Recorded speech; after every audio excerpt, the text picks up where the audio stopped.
vibe.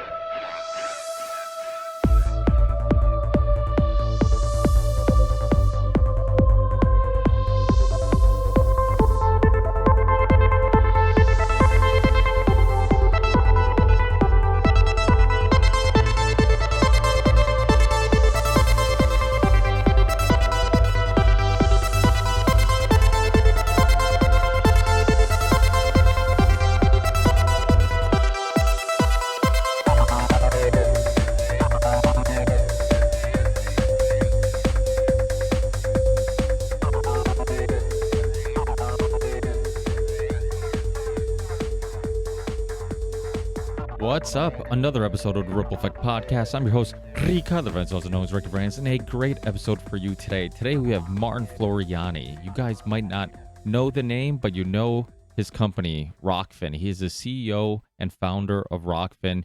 It is a place where many of us in the alternative media community are quickly migrating to because of the lack of censorship and the freedom we have on his platform. So you're going to learn a lot about the idea of ROKFIN, what influenced it, how he came up with it, all that type of stuff. But you also get to know who Martin is, the person behind the company and the idea, which I think is super important. He's done a bunch of interviews in the past, but none of them really focused on his personal perspectives and his upbringing and all that type of stuff. So I think this is a unique interview with Martin. And with that said, if you want to support the show, go on to ROKFIN. You can get all the free content available on ROKFIN just by creating a account. You create an account, you get everybody's free stuff, and there's tons of free stuff and tons of great content creators like Jason Burmis, Jimmy Dore, Abby Martin, Last American Vagabond, Whitney Webb, and everyone has free content. And then if you like the platform, if you like the way it works, the way it feels, the stuff that's on there, create a premium account, and then you can get all the premium shows, including mine, which is Ricky Rants on ROKFIN. And we discuss how the platform works, how it supports the content creators instead of taking advantage of them, and we go into all that. So, like I said, very fascinating conversation. And also remember, if you want to support the show in other ways, because this is a value for value show, we do have a Patreon page. You can support me on there. If you do support me on there, I do a Patreon podcast with my Patreon supporters once a month. And then I also have a PayPal account. I have a merch store, the Ripple Effect Podcast merch.com. And all this stuff will be in the show description. But if you can't financially give some value back, rate the show, review the show, share the show, tell people about the show, and that goes a long way. So I have my premium show, Ricky Rants on ROKFIN. I have the Ripple Effect Podcast, which is usually with one or two guests. And then, last but not least, check out my other show, The Union of the Unwanted. And it's what I think, one of the most important roundtable discussions on the web. It's a mixture of thinkers, researchers, content creators, and we bring so many unique people together that, if not for this show, might never connect and chat. And we bring them together to share ideas, challenge ideas, but it's also become a community where people help each other out, people do shows together, and so many people have networked because of that show. And we've had tons of great guests like Dr. Judy Mikovich, Roger Stone, Greg Pallas, James Corbett, Ben Swan, so many amazing people on that show, G. Edward Griffin. So check out the Union of the Unwanted at theunionoftheunwanted.com, hosted by Sam Tripley, who's also on ROKFIN, Charlie Robinson, who's also on ROKFIN, Midnight Mike, and myself, who's also on ROKFIN. That's it, guys. Enjoy the conversation. I'll talk to you guys in the next one. Peace. I believe in the ripple effect. Yeah, I can hear you. Awesome. Thanks for being with me. Appreciate it. Yeah, you bet. How do I look? Should I turn on the light here? Or... Is that better? Yeah, it's your call. I mean, I think I'm better looking when it's grainy, so I yeah, grainy. Cool.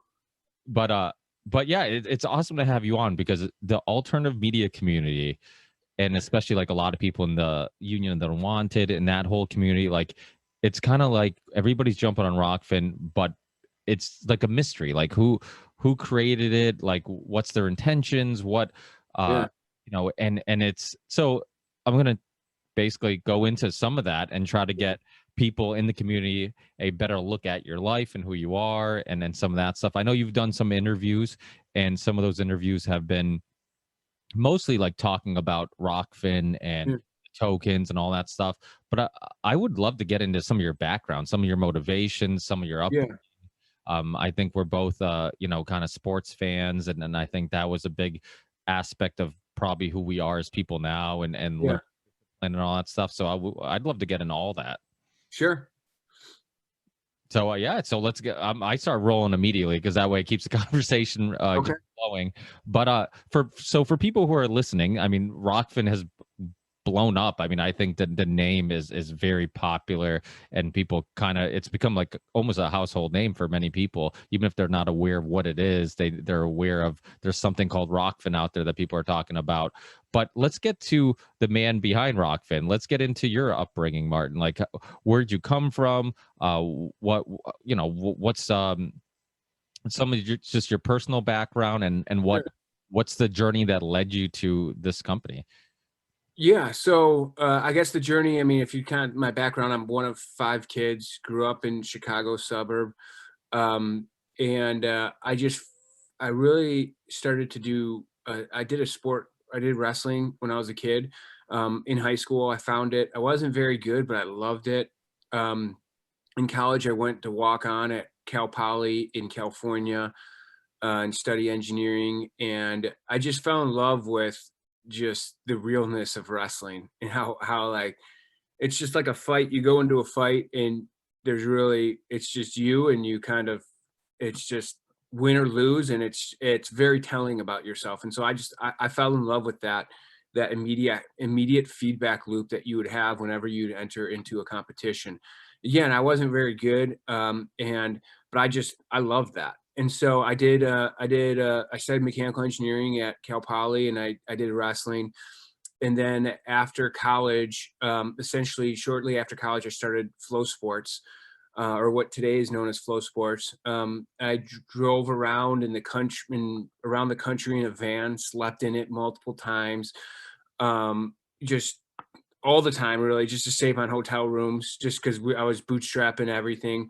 Had no idea how we are going to make money when we first started. Just figured out, like, I really just want to put an amazing product out there, and I'll figure out a model around it. And then about I'm a little bit of a slow learner. So I think that the site took off, but we didn't know how to make money on it for several years and how to make it sustainable. But once I found out the economic model, it really took off because I was able to invest in it.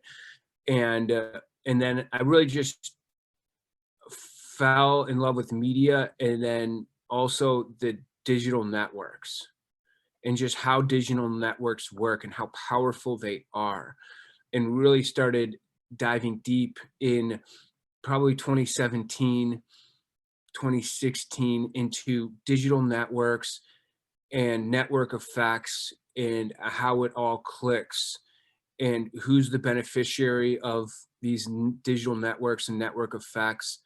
Because it's like, if you can tap into network effects, you essentially, it's like tapping into an incredible energy source. It's like and from a business model, there's no better business model.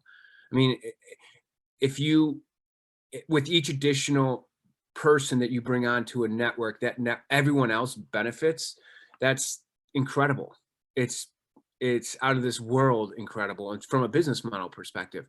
And so I just became obsessed with it, and in the process really saw like a dark side to digital networks that I thought was running in the wrong direction. And so then that became in 2018, probably May, June in 2018, became the seed to what ROKFIN is today. And that was just really understanding those, the dark side of digital networks. Now, before we go forward, let's go back a little bit. So you're one of 5 kids. Was sports a big part of the family? Like, just you guys enjoyed them together? Was it a part of kind of like what made you disciplined? Because the thing about problem solving with sports, it's very similar to problem solving with like a business, right? You're running a business. I mean, the common theme with all businesses is like, especially if you're the CEO like yourself, you're constantly putting on fires. It's like, here's a problem. It's like, okay, I got to figure that out. Then I got to figure this out. And I feel like a lot of people who are obsessed with sports, and I love sports. I'm Portuguese, so I had to get into soccer when I was a kid. It was against my religion not to. And then I got into basketball, and then I actually have a lot of friends who wrestled and love MMA. I even trained for a little bit, and I love the chess match of it, right? So it's very similar. Like, you're using the same part of your brain where it's just like, it's a chess match, and wrestling's similar where it's like, okay, how do I figure out this puzzle, Yeah. the person I'm going against? Do you think that contribute to some, making you a successful business person? Well, I actually probably, so my dad was an immigrant. So he came from Italy when he was like 16 or 17. And he didn't know it. He didn't do sports. He didn't like it. He just wanted us to study. Like, it was funny. Like, Really? he was like the Soccer anti-sport. is huge. Yeah, I mean, my wife's Italian. My kids are Juventus fans and Serie A. Yeah, They're Juventus. Yeah, yeah. yeah. But all he did was he became a bookworm when he came over, just because that. Yeah, I don't know if they had soccer. I don't know if he cared, but he was just all about us studying and being smart. And then he had his own business, and he taught me. He would have me work there. He had a factory in Chicago, and so I remember as a kid I would go there and I'd literally be cutting steel. I would be like sandblasting. I would be doing stuff in the shipping. It was like I was like one of his workers, and I was doing stuff today where I wouldn't dare have my kids do it, right? Like, he was having me drill like, like hardcore stuff. Well, I mean, I don't know if it's hardcore. A lot of people do it, but to me, it was just normal. And so it's weird how I fell into sports. I mean, I think there's a certain element of being an immigrant kid's, a kid of an immigrant is just where the fear of failure kind of goes away pretty quickly, because it's just there's just a mentality, I think, certain mentality that, if you have the mentality to leave where you come from to come here, there's a certain level of lack of fear of failure that you have. And my dad certainly gave that to me. I did not care about fear. And then if you're in sports and you don't care about failure, you're willing to put everything out there, it just works. And so I think that really, that lack of fear of failure of like, I don't care, I'm going to go 100%. When you can, if you go 90% and you go 100%, it's like, it's not a 10% different. It's almost like a whole order of magnitude difference in sports, right? It's just like, you can't operate at 90% to be successful in sports. And so I think that probably influenced me more than any, in kind of a weird way, that my dad, looking back on it, my dad probably influenced me to really love sports, but in a roundabout weird way.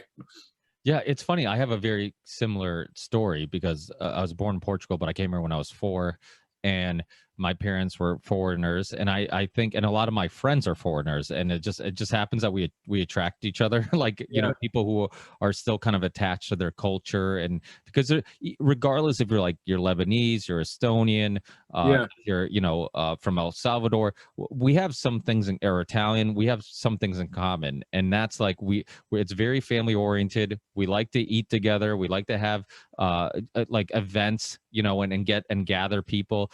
And I always, I think, I forget who I was talking to. I've talked to a lot of guests about this, and I'll get your input on this. What do you think? But my parents, for example, when they came to America, they were so obsessed with like trying, because they're farmers from northern Portugal, and they were raised in a house with no running water. My dad's one of 12, my mom's one of 7, huge families, and so they come to America to chase like financial stuff and material stuff, because it's like, oh, this is the country of opportunity.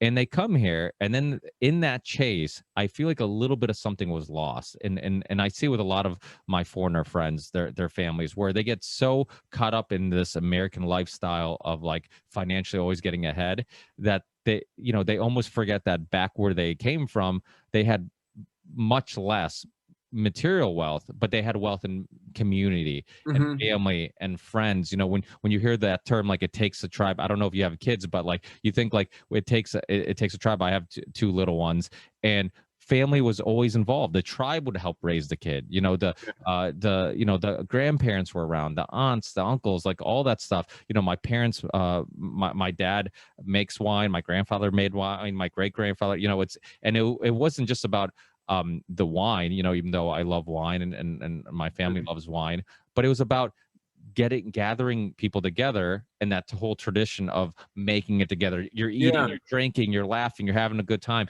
And Italians are very much, that's why when I met my wife, we had a lot in common, because we both enjoyed those things, because Italians and Portuguese, you know, that we have a lot in common in regards to give us some good wine, some good cheese, and some Yeah. chorizo or prosciutto, Yeah. whatever it may be, and we'll have a good time just with that, you know. And Yeah. so did you keep some of that culture, and did you keep some of those roots of you know your ancestors? Yeah, so I mean, I could kind of maybe I do. I think there was a little bit of that. My dad was super obsessed with work. He loved work, and he kind of poured himself into it. But I was lucky. I was walking distance to my grandparents' house growing up, and so every a lot of days we just go and run there. It was about a mile run, or thereabouts. We ride our bikes or run there, and we go there. And my nona had amazing food that I totally take for granted at the time. I was just like, this is normal. This is life. Everyone has this.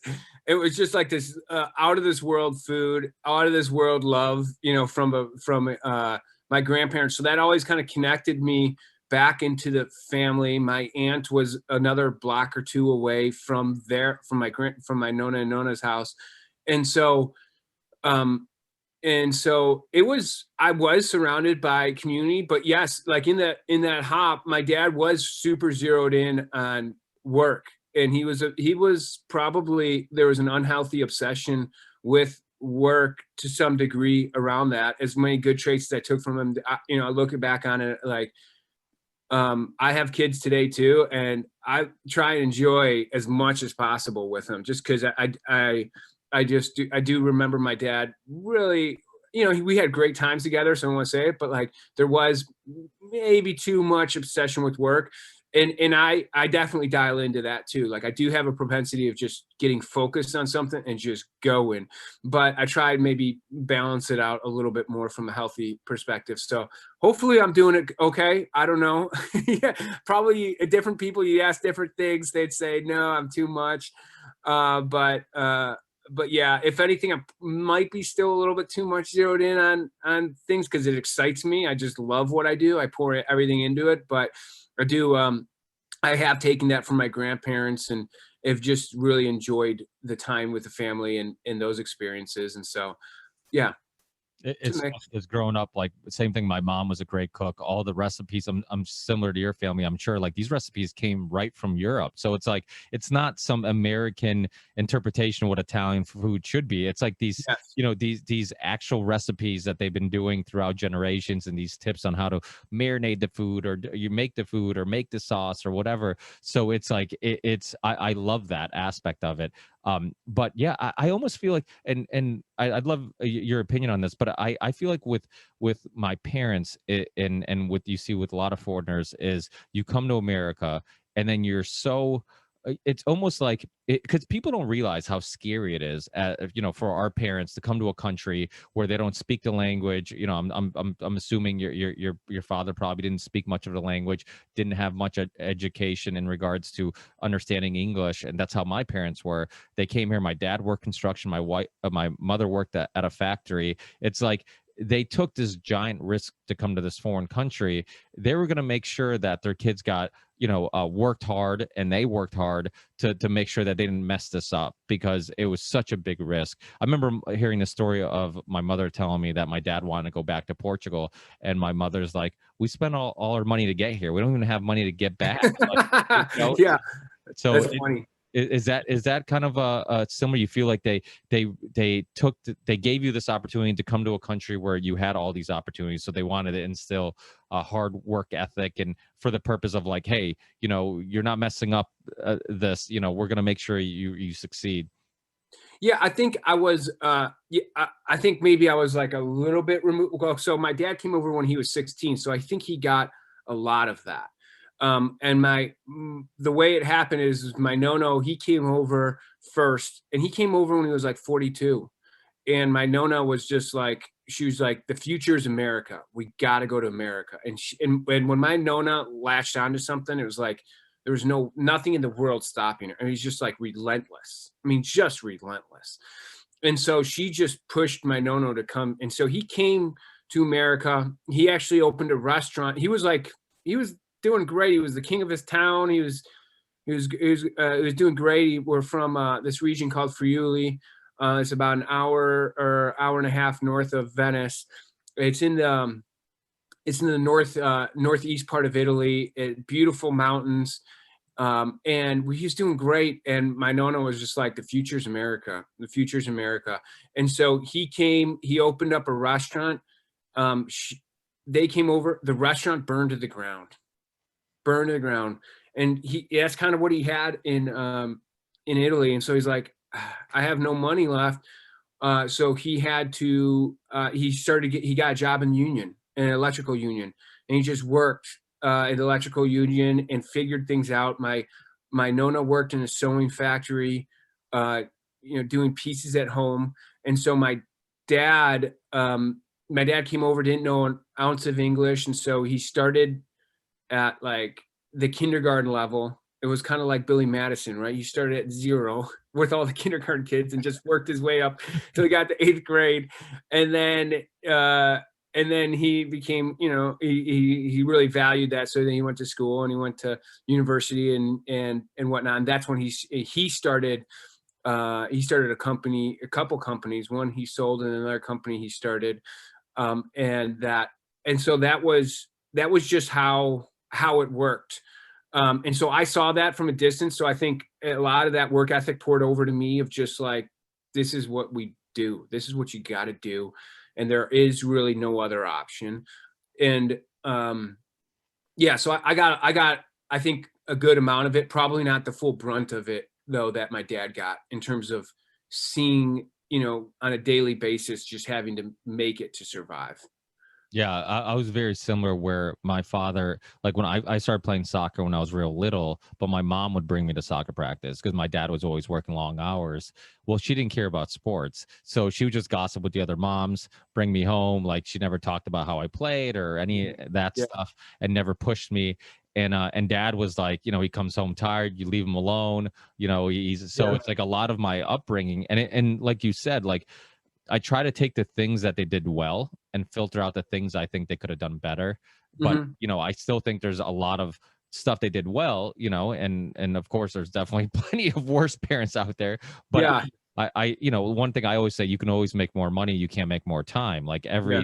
every weekend you work, every weekend you're not there, is one more weekend you might never have back, so that's kind of why the 2020 thing like drove me nuts, the whole lockdown. Oh, it'll be better next year. It's like, Yeah. well, there might not be a next year for some Yeah. people. It's like you can't take each day for granted. So but it is this balancing act, right? It's like if you want to accomplish something as an adult and do great things, it's going to take time and effort, and I think many of us who are pushing something and trying to build something, we're kind of OCD, right? Like it's like we want to perfect something, we want to be the best at something, which means it takes time away from our family and friends.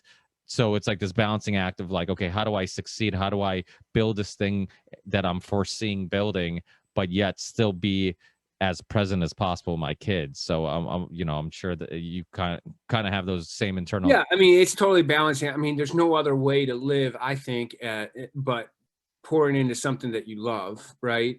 But then you also have your family, right? So like I can I I just am obsessed with stuff that I do and I love it, right? But I also love being with my family. So it's just part of kind of both. I'm just not the personality that's just gonna kind of chill out and just, sit by a pool. To me it's boring. I just can't, I won't do that. I like to build things. I like feeling the pressure back on something where something's not working and then trying to figure it out.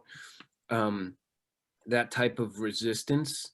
I enjoy that. And maybe someone says I'm a psychopath or something like that, but I just a masochist. Or I don't know, but like I enjoy that. To me, that's thrilling to figure stuff out and to figure out problems and do.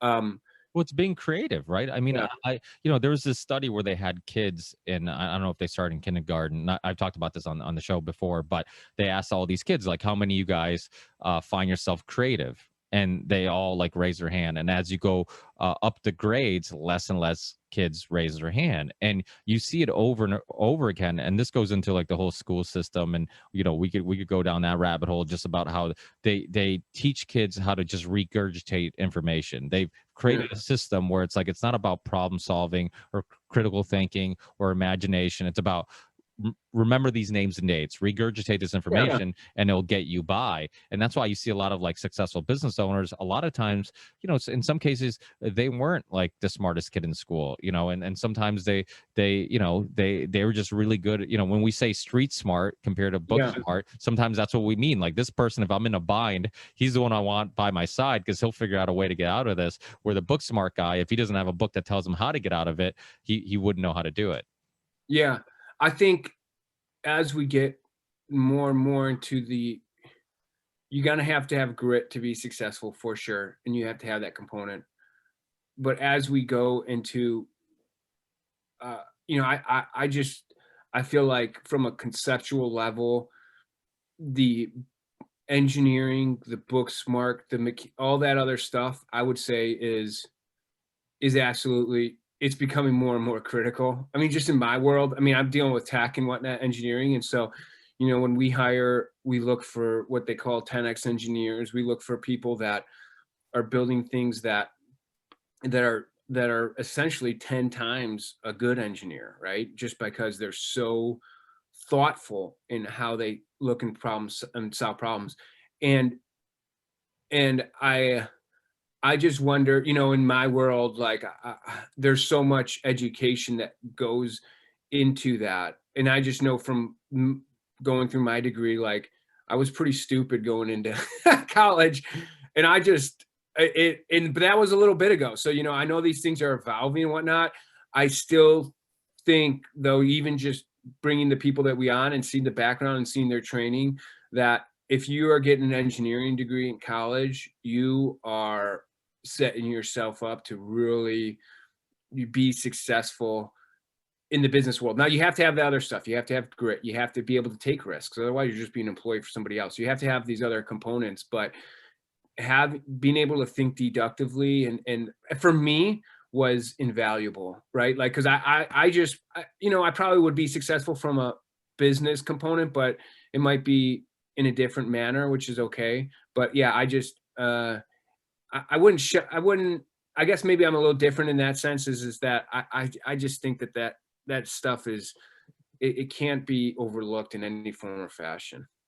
Yeah, So well, I think in regards to engineering, it's interesting because we actually have a little family construction company, and that's what typical like Italians and Portuguese. We work with cement, so it's yeah, but we do road construction stuff like that, and there's something about hanging out and talking to engineers. Like there's this level of respect engineers have for one another because it's like yeah, one, it's usually like it's really hard, especially like I live in Massachusetts. I'm not too far from UMass. That's where a lot of people that I know get their engineering degree, which at UMass it's like one of the hardest classes, and people are like, oh shit, you graduated UMass in engineering. So a lot of my friends that have done that, there is this like level of respect, like it's almost like they're black belts. It's like people look at yeah, them like they're black belts. yeah, And but I also think there's something interesting about the way like certain people who pursue those things, and I think there's some similarities with them, like right, like a lot of engineers, like they care about how things work and how to make them work. And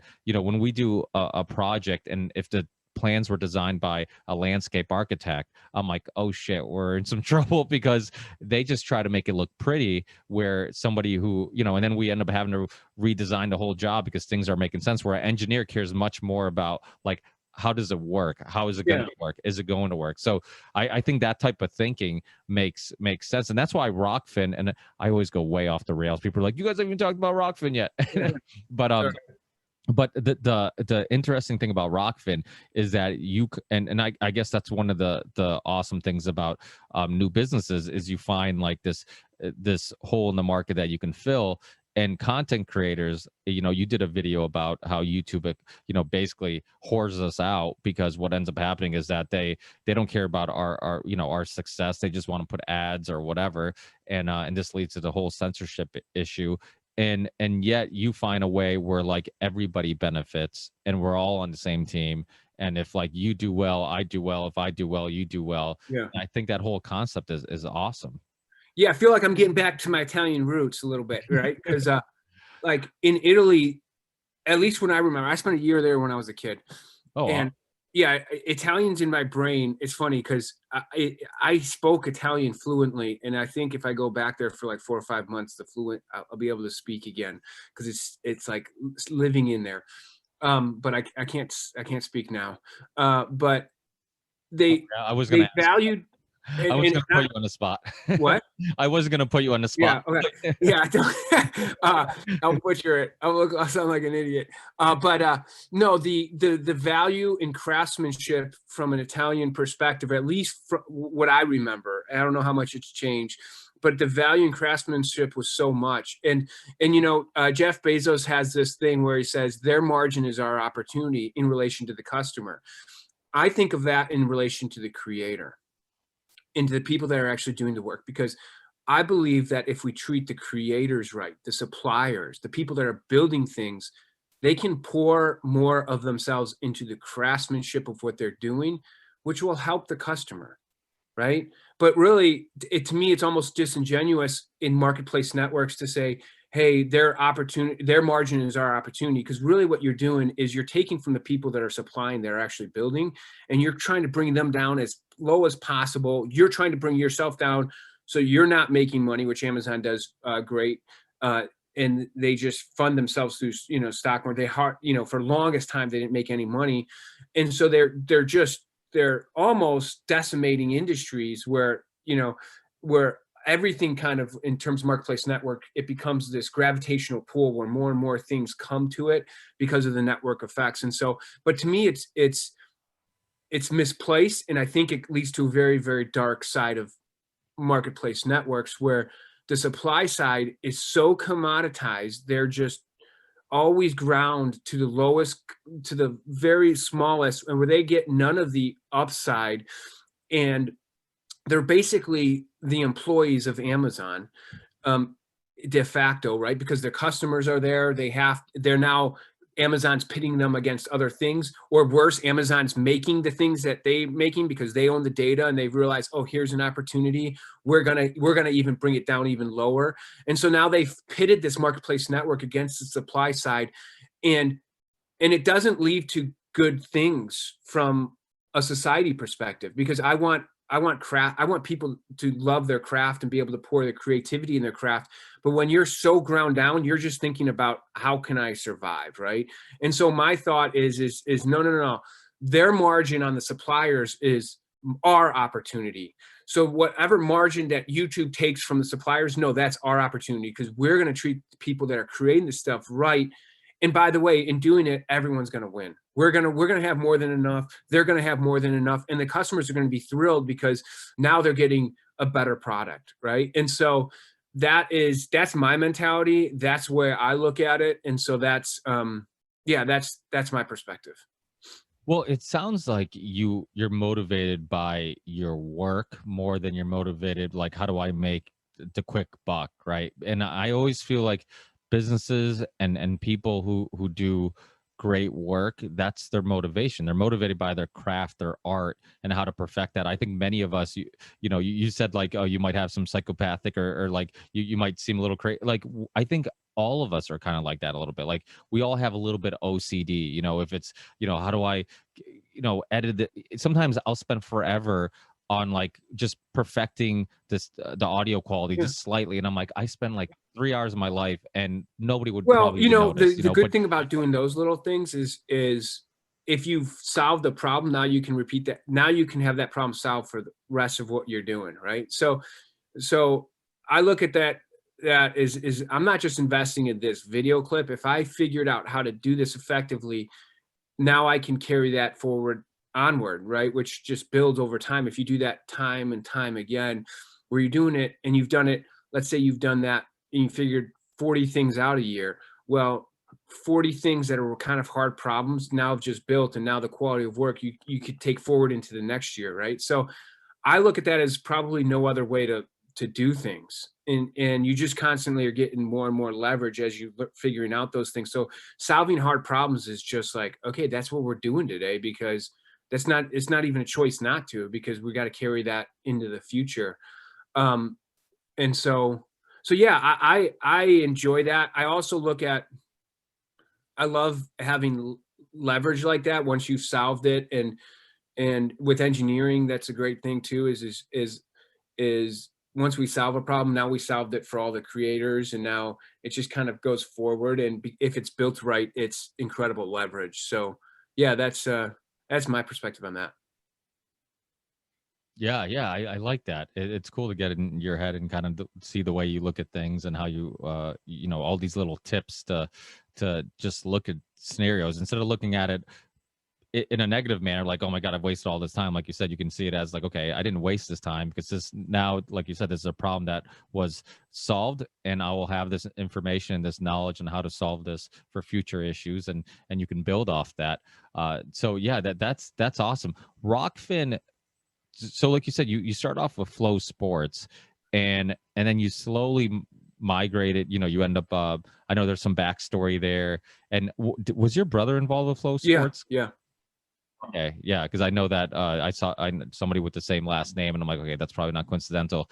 And then you got into ROKFIN, and then how did you go from? So for people who are listening who have heard ROKFIN and maybe aren't familiar with the origin story of it, like how it got, even how what is it, and then how did it get from its original thing to now being a huge home for a lot of alternative media people like myself? Yeah. So yeah, the idea was just that like I said, that creators were being taken advantage of pretty aggressively by the different marketplace networks.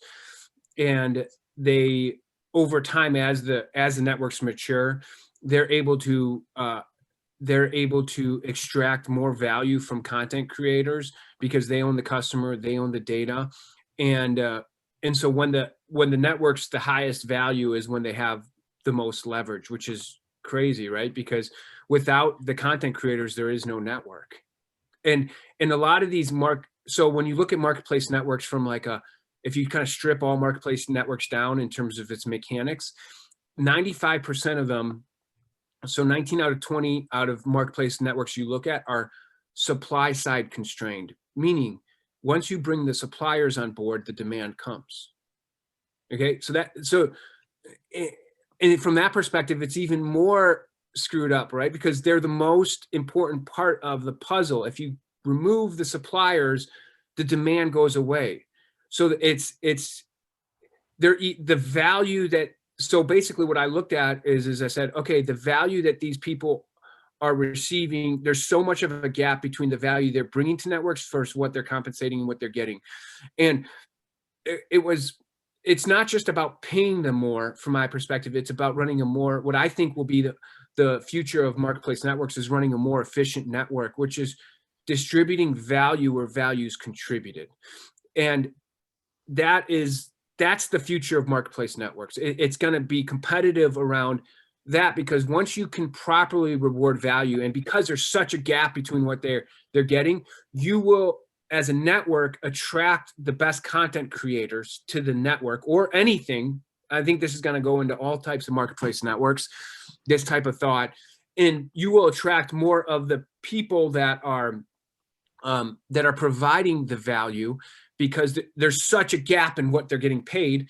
And when you do that, that attracts more demand, and then therefore attracts more suppliers, more people coming in, and it creates this great virtuous cycle, right? So when we started ROKFIN, we just focused on the mechanics. How do we create that virtuous cycle where, yes, we got to prove ourselves in getting the first couple on here, but as it grows, it becomes more and more compelling for the next creator to come on, or if you're looking at it from a technical perspective, supplier, right, of the marketplace network to come on that adds more value to all the other suppliers on the network, which brings in more demand, which then therefore attracts more suppliers. So I really look at it from that perspective, and it works great around media, because when you bundle media effectively, more of your fans will sign up. They'll stay on longer, so retention improves, and you can charge a higher price. So it ends up being, for the suppliers on the network, this force multiplier for their business. It changes the whole dynamics of their business because of the bundle. So what ROKFIN does is we allow all the suppliers to be the beneficiaries of the bundle, to build their own recurring revenue, and not just for the platform just to kind of hoard those beneficiaries, but to give the creators their due. And in the process, we've exploded, and we have a lot of great things on the horizon that are on the verge of happening that we just got to execute, and 2021 is going to be off the charts. Well, one thing you guys did, and well, first, before I get into this other question and point, how did you go from like sports driven to now all of a sudden having a huge hand in the alternative media community? It was just going and finding the dark side of the digital networks. And I didn't want to go too far away from where I was, but I was like, okay, like, let's expand. Let's go to the next thing. I mean, we obviously have sports, and sports have kind of gravitated towards me. They've kind of come just because of my history and the relationships that I've made. So that's there are channels and different media companies that have decided to come on just because of that history. So that's an easy those were easy channels to onboard. But I've also wanted to challenge myself, and because I like sports, but I like other things too, and I love the problem of this, and I love brave people who create content. And so I just thought, I wanted to add. I didn't want to stay just in sports. And was there any specific, like, a handful of people in the community that you're like, hey, I want to try to get these guys on, or I like what they're doing, those are the type of people I would like on my website?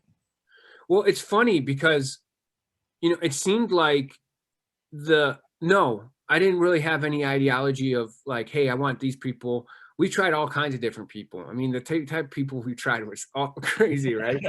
We've got like, I'm just trying to, I was like, oh, I really am obsessed with this problem. I see it's a problem. Of course, I have different people that I've like consuming and watching, and that I enjoy, but I really have no ideology around it other than I really want to solve this problem, right? And so, And when you're saying the problem, you were referring to the, like, what's the next step in the ROKFIN chapter? yeah, I mean, we kind of labeled it the creator's dilemma, where they get commoditized as the network matures and becomes more successful. They get more and more leveraged by the marketplace network.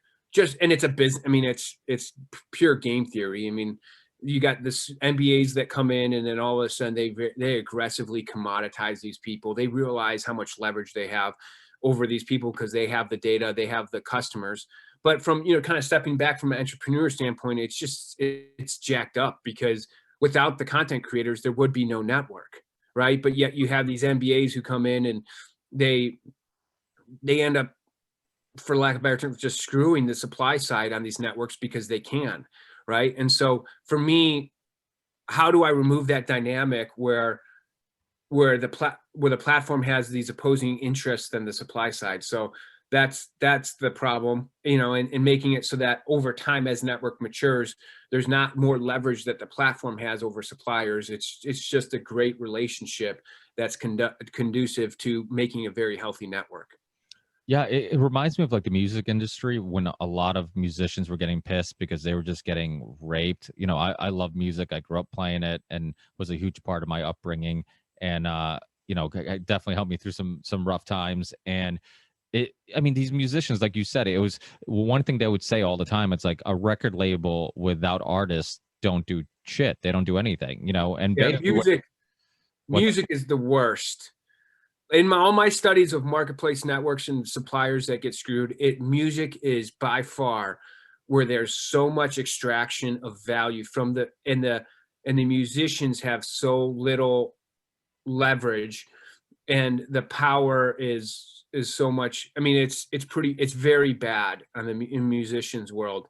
Yeah, yeah. distribution is so key, and these entities, these music labels hold so much power of the distribution channels. And from my stance, it's like it's bad. It's very, very bad. I don't have an experience with music distribution, so that's why I kind of steered away from that. But looking at it, it's very bad. But it's also, I think, a harder problem to solve because of how intertwined. I think it's the next level of what we're doing. So yeah, I think about that sometimes driving. I'm just like, listening to a good song. I'm like, man, these dudes, they get really jacked.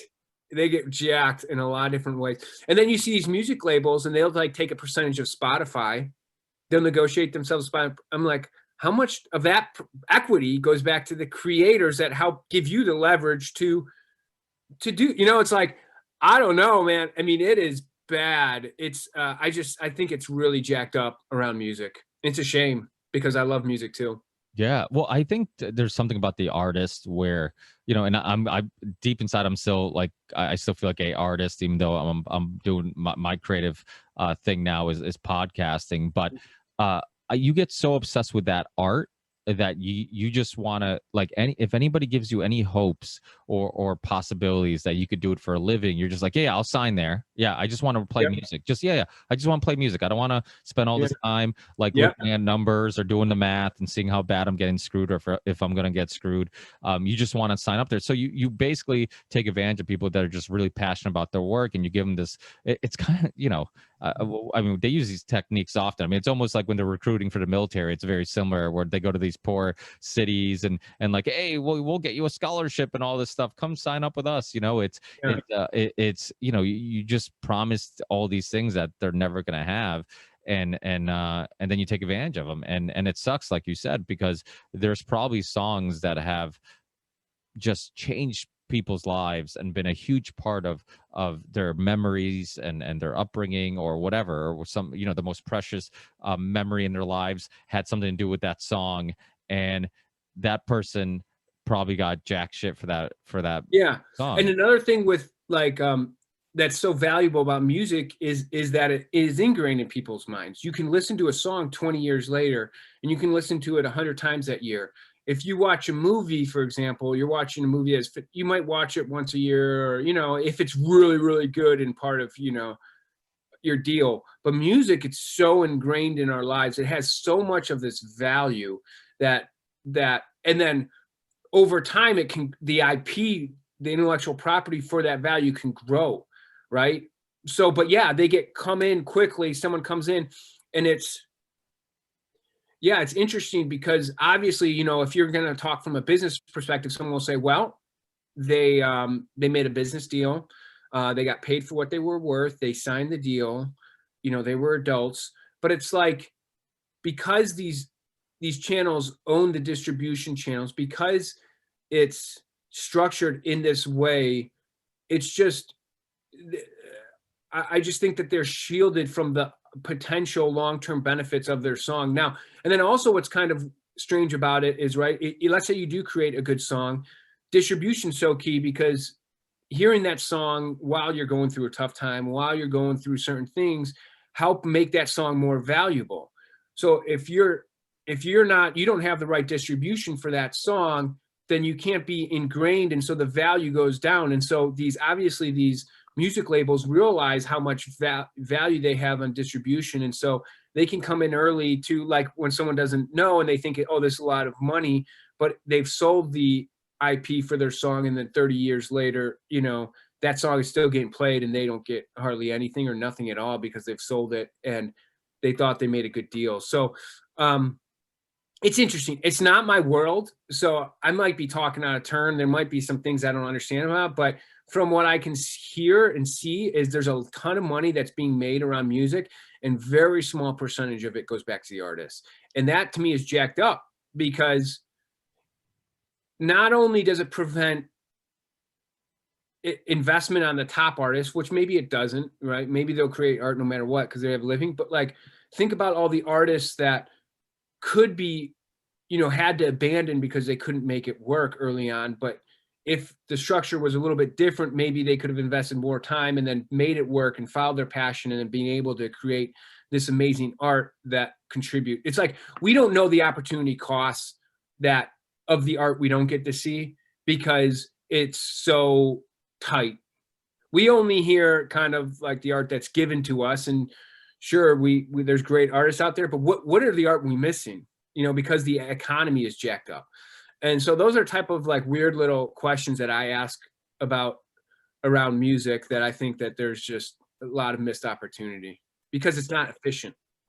Yeah, and you're absolutely right. I mean, that's something that's a really good point and valid point. This idea of, if the artist doesn't financially, if they can't financially survive, then they have to find other ways to financially survive that might not be making art. Yeah. And then that means that this person who wrote this amazing song or wrote this amazing book or did this amazing painting, they could probably have more gems in their career of being artistic that never, they never created because now they got stuck in that 9 to 5, that type of thing. Yeah. And that's why I love ROKFIN in regards to, and I was like kind of hesitant to come at first. I've heard, I forget who was interviewing who said that they were skeptical if it was going to survive. I didn't feel like there was an issue with it surviving because I'm one of those guys, like you're a numbers guy. I can tell like quick, short little clips of you talk. And I'm like, oh, this guy's a numbers guy. He's one of those guys that he's like, he really understands numbers and enjoys it. I'm not. So I'm like, okay, if this guy's running the company, then it's a step in the right direction. You don't want a person like me running the company in regards to numbers. But it was, there was concerns about like, okay, who are they? Like, we're leaving this platform that's being censored and kind of taking advantage of us. How can we be sure of, we go to this platform, invest, like you said, we're kind of partners, quote unquote, because we're investing content on the platform. How do we know we're not going to be taken advantage here, or if there's not going to be eventually like censorship issues or the same issues we're dealing with? Because of course, YouTube, people forget, not that long ago, and I don't know how old you are, Martin, but I'm 36. So maybe we're close in age. That I don't know, but you wrestlers stay in shape your whole lives, so you guys age well. But but how old are you? Do you mind saying? Yeah, I'm 40. Oh, are you? Oh, so you're the same age as my wife. Yeah, okay. Yeah. So it's a similar, similar generation where we kind of got to see the analog world transition into the digital world, and which I think is a good thing. I think that might even give us a advantage and kind of seeing things from different perspectives that maybe somebody who was raised in the digital world can't see. But the concern was like, okay, well, how do I know eventually they're not, they're not going to censor stuff? Because YouTube at one point, when we were growing up, I mean, you could find documentaries about just about everything and anything. And I remember even like early days of the internet, like hearing about websites that had like, murder scene pictures and all this stuff, and being a curious kid, like, how do I get to that, and all that type of stuff. For people who are listening, who are like, okay, maybe I'm concerned about going to ROKFIN because I feel like, maybe it could be a matter of time before the content creators I like aren't even there anymore because of censorship issues there. How do you answer questions like that? Yeah, I mean, censorship is a thing that is well, one, our ethos is that we love open dialogue. We love people talking and going, but no matter what, there's always a line. There's always a line somewhere where you go, I don't want that on my platform. And if anyone says there isn't a line, I'd say they're lying, because I could start to talk about really bad shit and that you would say, no, that shouldn't be allowed. Right. And so we kind of realized early on that, okay, there's always a line, and there's always humans that are going to have to look at that line. You know, from our perspective, we don't want the content creators on our platform have to deal with Nazi content, white supremacy content, things like that. So that we've explicitly put that in our terms of service. Like, dude, we do not want that as a part of our brand. We don't want our creators to have to deal with that. That is just something that we're just going to say, that's definitely the line. Now, obviously, you can go into a lot of other dark stuff, but it's like, we don't want that. We don't want that. So we are drawing a line. And any platform that's out there has to draw a line. Our perspective is to make sure that the creators on our platform have from a financial perspective, they don't feel leveraged by the platform. And if they have the leverage, then the platform has to act responsibly. So creators have access to data. They have access to data. We're not going to hold your customers hostage. You're going to see the data. You have that. So if you ever want to leave, you can leave because of what's going on. And that puts the onus back on us to act responsibly.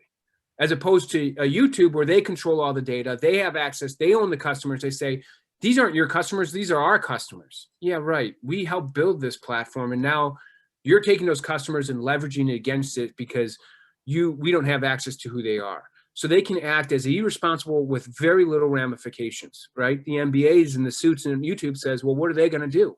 We own the customer. So us is like, okay, let's give the leverage back to the creators on that point, on the fact that you have a stake in the network. Y'all can leave anytime and you have the upside of the network. You don't feel like we're holding something hostage, the future success of the network hostage to you.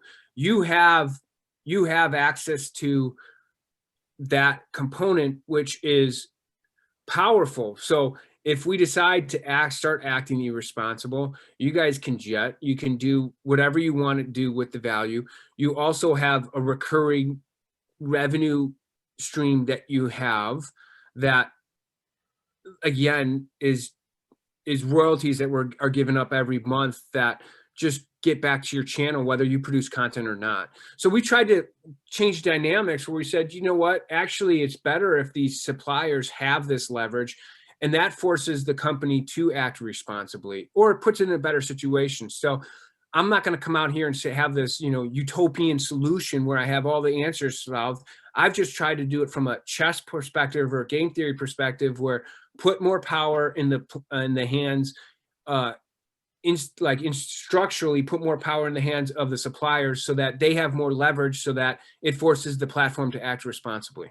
That's from an economic perspective, where it's in our best interest not in our just ethos best interest, but in our financial best interest to act responsibly, so that if ever something does change where I'm not part of the company or someone else is doing something, that it's like, no. When they think about, doing something that's wrong, they're gonna pay a price for that.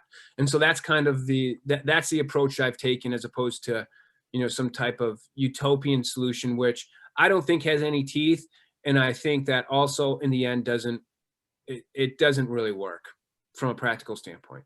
So yeah, it makes sense. I mean, you basically created a system where everybody basically benefits from being, transparent and letting everybody see what's going on, and everybody gets a fair share and all that type of stuff. So that makes perfect sense. In regards to censorship, I agree with you. Like, I'm one of those people that I always say, like, you fight bad ideas with good ideas. You don't censor bad ideas. You just fight them with good ideas. But if you want to, like, I'm big into, like, hey, you know what? Don't cancel somebody, or don't try to get somebody fired. Like, if you want to, make a point, like, don't buy their product. Don't watch your show. Don't. Yeah, I think it's super dangerous to censorship. It's as if, I'm a big proponent. When I get into a meeting, I'll throw out bad ideas. Well, it's right? like it gets the thinking. Sometimes you got to be willing to be wrong to actually get to a better spot and be right. But isn't it like exploring ideas? Like, you're literally just throwing stuff out there. You're like, let's just explore some ideas. Let's throw these out there. And I do it on the show all the time. I have people on who are libertarians. I have Professor Richard Wolff, who's a leading scholar in socialism and Marxism. And I'm just like, okay, let's bounce ideas off each other. Let me, try to understand your thinking. similar to like almost a comedian when they say like, hey, let me just throw a bunch of bad jokes out, see which ones work, right? Yeah, and I mean, I think from a comedy perspective, it's totally true. Like, if you can't afford to be wrong, you're not going to be right. You're not going to get to a better spot. That's why it's important that people can feel okay to be wrong. And when I'm in a meeting, when our employees are getting together, I'll sometimes just say wacky stuff because I want everyone to feel like, okay, like the creative process, it requires that you're okay to be wrong. You're okay to throw things out there that are outlandish, and that's important from a creative perspective. And if you think you're afraid to be wrong, then that meeting is not going to be a productive meeting. And I want our employees to know, okay, you can make a mistake, you can be wrong. And from a creative process stance, of course, we want journalists to be responsible and whatnot, and to do that. But like, if you think if there's this right, that's like, okay, this is right, that's wrong, that's right, that's wrong. And we live in the world, life, which is complex, and you live that simplicity, like that does not bode well for improvement, innovation. I think I said it the other day. I go, I forget what I said, but it was something around innovation requires you to potentially be like go against consensus. And innovation is about going against consensus. You gotta go against consensus. And if everyone's saying this is the right way, and I say no, there's actually a better way, and that isn't the right way, this is the right way, that's innovation. That's if our society develops. We have people go up against consensus. And if you think just consensus is right, I don't know what to tell you, but that's wrong. And history has shown that that's wrong. Without a doubt. Because people go up against consensus that they think this is the right way, and they're proven right. And I'm a victim of it. I'm a victim of consensus too. If you told me that Elon Musk would have a rocket ship and would have electric cars 15 years, I say, you crazy. That'd never work. From an individual, no. That only a government can kind of do that. That will never work. It's like, people gotta be able to be wrong to get to a better spot. They have to risk being wrong to get to a better spot. And I just think people who are into that censorship and that thing, they don't understand it from that perspective. And I've really actually started to learn to love comedians, because I've gone to a couple of their shows now, just because we're starting to work more closely with comedians. And so I've started to listen to them. And it's like, it's almost like sport, right? Like when I went on at a wrestling mat, and I'm putting myself out there, and feedback is swift and fierce, right? It's like hits you square in the face. Like, you got to be willing to fail. You got to be willing to fail to do that. And comedians are like that, right? And so in that same kind of paradigm, you got to be willing to be wrong, and again, I'm not saying that it's completely a straight line. Obviously, journalism, you want to be sourced, you want to do things, but I don't know. The censorship just is like, it's like this consensus crowd. And I just look at it, and I'm just kind of shake my head. I'm like, these guys don't know these guys aren't innovators. They're not. Something's really off here, and it's kind of creepy.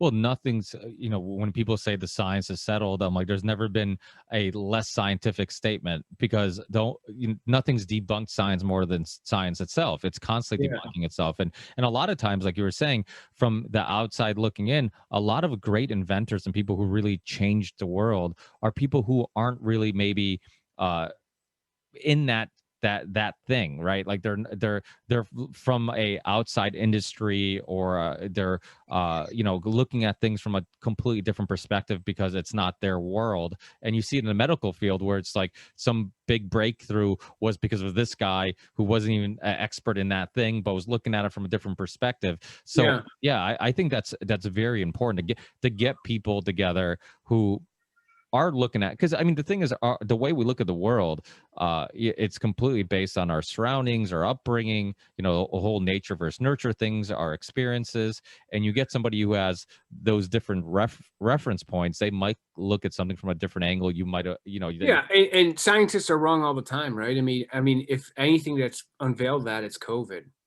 We had people saying one thing and acting super pompous on it 1 month and then the next month flipping, and just everyone pretending that that didn't actually just happen, right? And that's real. I mean, you can just Well, look at that. I mean, that's like real. propaganda But too. I mean, you repeat something over and over again, and it's also this sense of authority, right? Like this, yeah, there's something about if CNN or something on TV tells you it, then it must be true, or there's a better chance of it being true compared to like a YouTuber or whatever. But this is where that censorship thing is such an issue. Like I've had a lot of doctors on my show, and I always tell people, I'm like, listen, I just want everybody to hear all the opinions and then judge for themselves. When people are deciding what truth is for you, and they're deciding like, hey, you're not intelligent enough to decide what is true or untrue, so we're gonna filter that out for you and just tell you this is truth. And you said this in the interview, and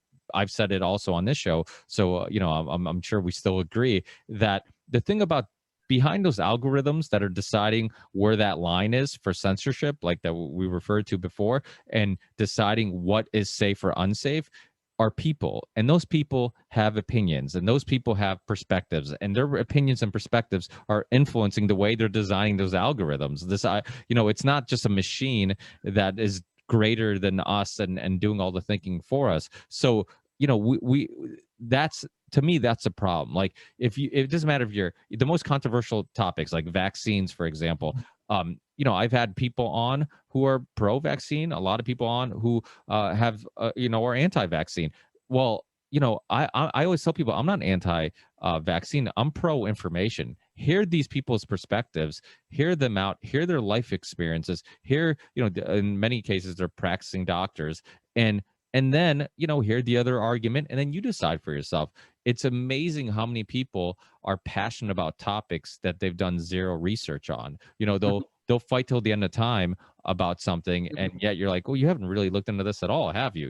And yet yeah, you have jumped on. But this is the thing, like TV, media, YouTube, Google. I mean, Google and YouTube, the two biggest search engines in the world. I mean, they're very advanced, and they know how to filter out, certain things, and they know how that affects our thinking and our perspective on the world. So, I mean, it's really like social engineering. As an engineer, you probably understand that it's social engineering, because all these things, what we're seeing, what we're hearing, if you control that stuff, you're also controlling the people, because we're only as good as the information we have access to. If you control that information, then you control the people.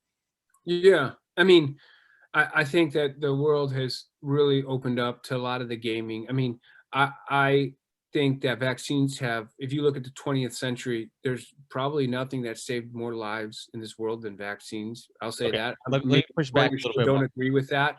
I But well, wait, anything that is great, anything that are great can be taken advantage of.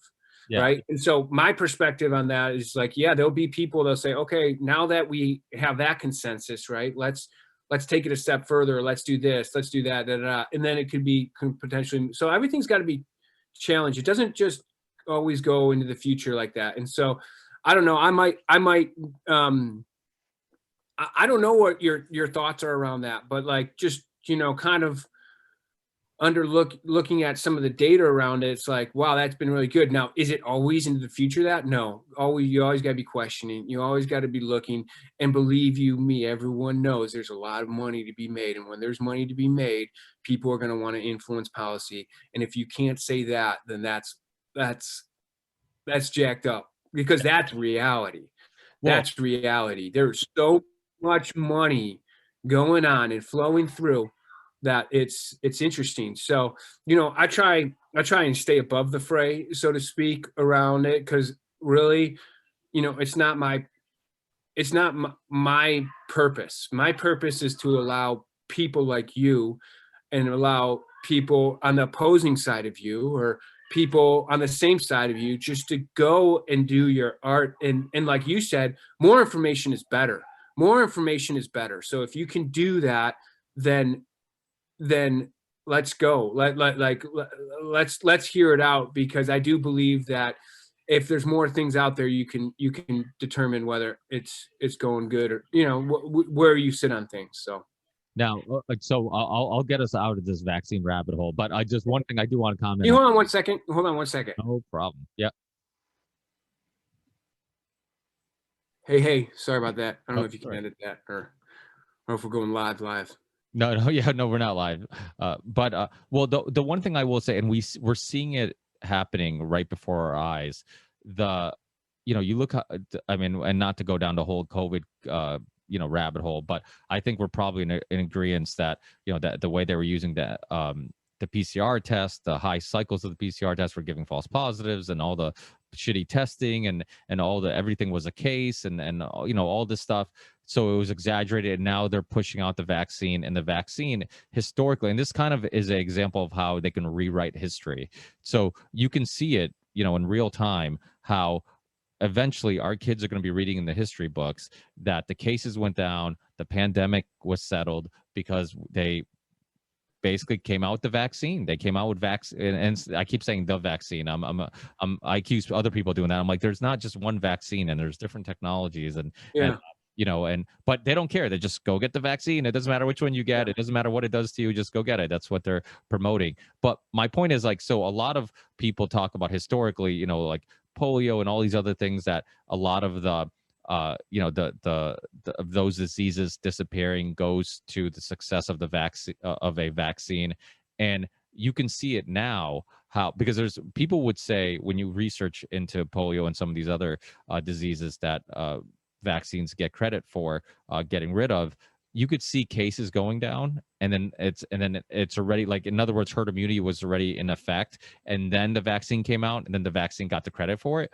And I was always, even in my place, where with my views, I always like to question myself and be skeptical of, okay, I believe this, but why do I believe it? Am I really making sure that I'm questioning it? I'm looking at everything with an open mind. So I'm like, okay, that story makes sense, but how much evidence is there? Is that evidence good? Is it not good? But now, living in 2020 into 2021 and seeing how the exact same thing is happening, where cases are going down, COVID's going down, and the vaccine's getting all the credit for it. And then you see all the fuckery that happens with, with all this, with, like I said, just pushing a experimental non-FDA approved vaccine, all the censorship in regards to, like, people who are dying. That, I mean, Rogan said it on his show when he was talking to Tulsi Gabbard. He had the exact name of the doctor, like all the exact information on Google, looking for this one story of this doctor who died soon after the vaccine, and couldn't find it. Goes on DuckDuckGo, it's there immediately. And it's like, so there's stories and stories of, like, being, of things being suppressed. And I could see, like, if my kids didn't know any better, they would look back and be like, oh, I read in the history books that 2020 was saved by a vaccine, and living through it, you're like, okay, that's not what happened at all. So I think historically, all I'm saying is that it's not I'm not saying that in some cases it couldn't be true that the vaccine did help eliminate some viruses, but I could foresee how they could easily do the same thing they're doing now, and kind of give the credit to a to a vaccine that really wasn't what caused the virus to kind of go away. So but these conversations are important. One thing I like about ROKFIN is I can have these conversations on your platform, Yeah. and explore these ideas, and explore these controversial issues and topics, because the truth is, more than anything, topics about big pharma, and topics about this topic specifically is what's getting people kicked off YouTube, and getting people kicked off Twitter. And I mean, you want to talk about just a horrible company. Twitter leaves child porn on there. A lot of these social media platforms have horrendous things on there, and yet are censoring, like, political speech or ideas that they don't like. And to me, that it's crazy. Like, I'm all for drawing a line. Well, that's where the line should probably be drawn. Like, let people, if somebody says something that you don't agree with, then you either don't listen to it, you don't watch it, or like I said, you fight good ideas with bad ideas. And so have you been concerned about ROKFIN eventually, the same way that YouTube is attacking censorship, and then eventually Parler, which is was kind of open, and didn't have much censorship compared to those other platforms, got attacked. Are you guys concerned about maybe eventually that happening because you are taking on what I don't think are controversial people, because these are just people exploring ideas, agree with them or don't agree with them. They're just people who have opinions, and people should have the right to their own opinions. Yeah. But is that something that you and your team have talked about and kind of concerned themselves with? And in what regard? In regard to like maybe being shut down Oh, okay, or yeah. government Yeah, getting well, we've built a lot of the infrastructure so that um, we're independent of that. There are some things that we look at in terms of things that could be. So we look at that now critically, right? We look at our MSAs, we master service agreements that we have with other softwares, and we start to really look at every piece that could be a potential issue. Just because, like you said, I don't think there's anything controversial. It's just when you start to see how things have been attacked, you just want to make sure to have some independence, right? And I'm sure there's people that don't like that there's anything else but the narrative that they want out there. And I think that's wrong. I think that's a wrong perspective. And obviously it's very self-serving for those people, right? Um, and it's self-serving for today, but it doesn't lead to a good spot tomorrow. And so even they don't realize that it's actually going to undo them, but their greed or whatever else, their hunger for power just probably pushes them to do it. So, but so I don't even think it's in their long-term best interest, but they are doing that. So we do think about that. We're not naive to that, and we want to remain some type of independence. And so it's those are things that we take action around. So yeah, it's awesome because a lot of people have gone to ROKFIN and really enjoyed the fact that they're not afraid of streaming a controversial conversation on there. They're not afraid of being taken advantage of. They're not afraid of any of those things. And also, I remember the first time I talked to Jamie, I'm like, so what do I have to do? And he's like, whatever you want. I'm like, well, what do I do premium? What do I do free? He's like, it's up to you. And I'm like, wait, you're not giving me any guideline. It's like, it was pretty cool how like just open your company is, because you have such a good system where it's like it would only benefit me if I put out more content, maybe more premium content or whatever. But you're not against like putting free content and finding ways to kind of reward everybody, even if you're putting one or the other out there. I think one question people ask a lot is why the Ray token? Like, what was why that instead of like a conventional, like actually getting paid with money, or maybe a more popular cryptocurrency? um well, there's several reasons. So the Ray token is the token that you mentioned, is how creators are rewarded for value. And value on a direct consumer subscription platform comes in two forms: customer acquisition and customer retention. And because we have that bundling power, right, where as you come on, you get the retention benefits of the platform immediate day one, right? And it gives you the flexibility too. If 18 months you want to leave, you can leave, and other people are helping to retain your subscribers, which you get customer acquisition royalties for. And the reason why we chose Ray is because cash isn't a good reward system, and there is no other vehicle to reward. Like if we tried to, and equity is a horrible reward vehicle in this scenario, because if you try and reward with cash, essentially you're cashed out of the network by its very definition whenever we pay you, right? So you don't have, you're cashed out of the network. You get no future value. If you get paid, equity is just bad because one, it's not a good tool to reward value in a platform, because of how transactional it is, and we have no idea what actual value you're going to provide. So if I cut a deal with you in equity, it's a forward-looking guess. Say, okay, how much are you going to provide? Okay, and then you could widely outperform, or you could underperform that, and in which case it's inaccurate.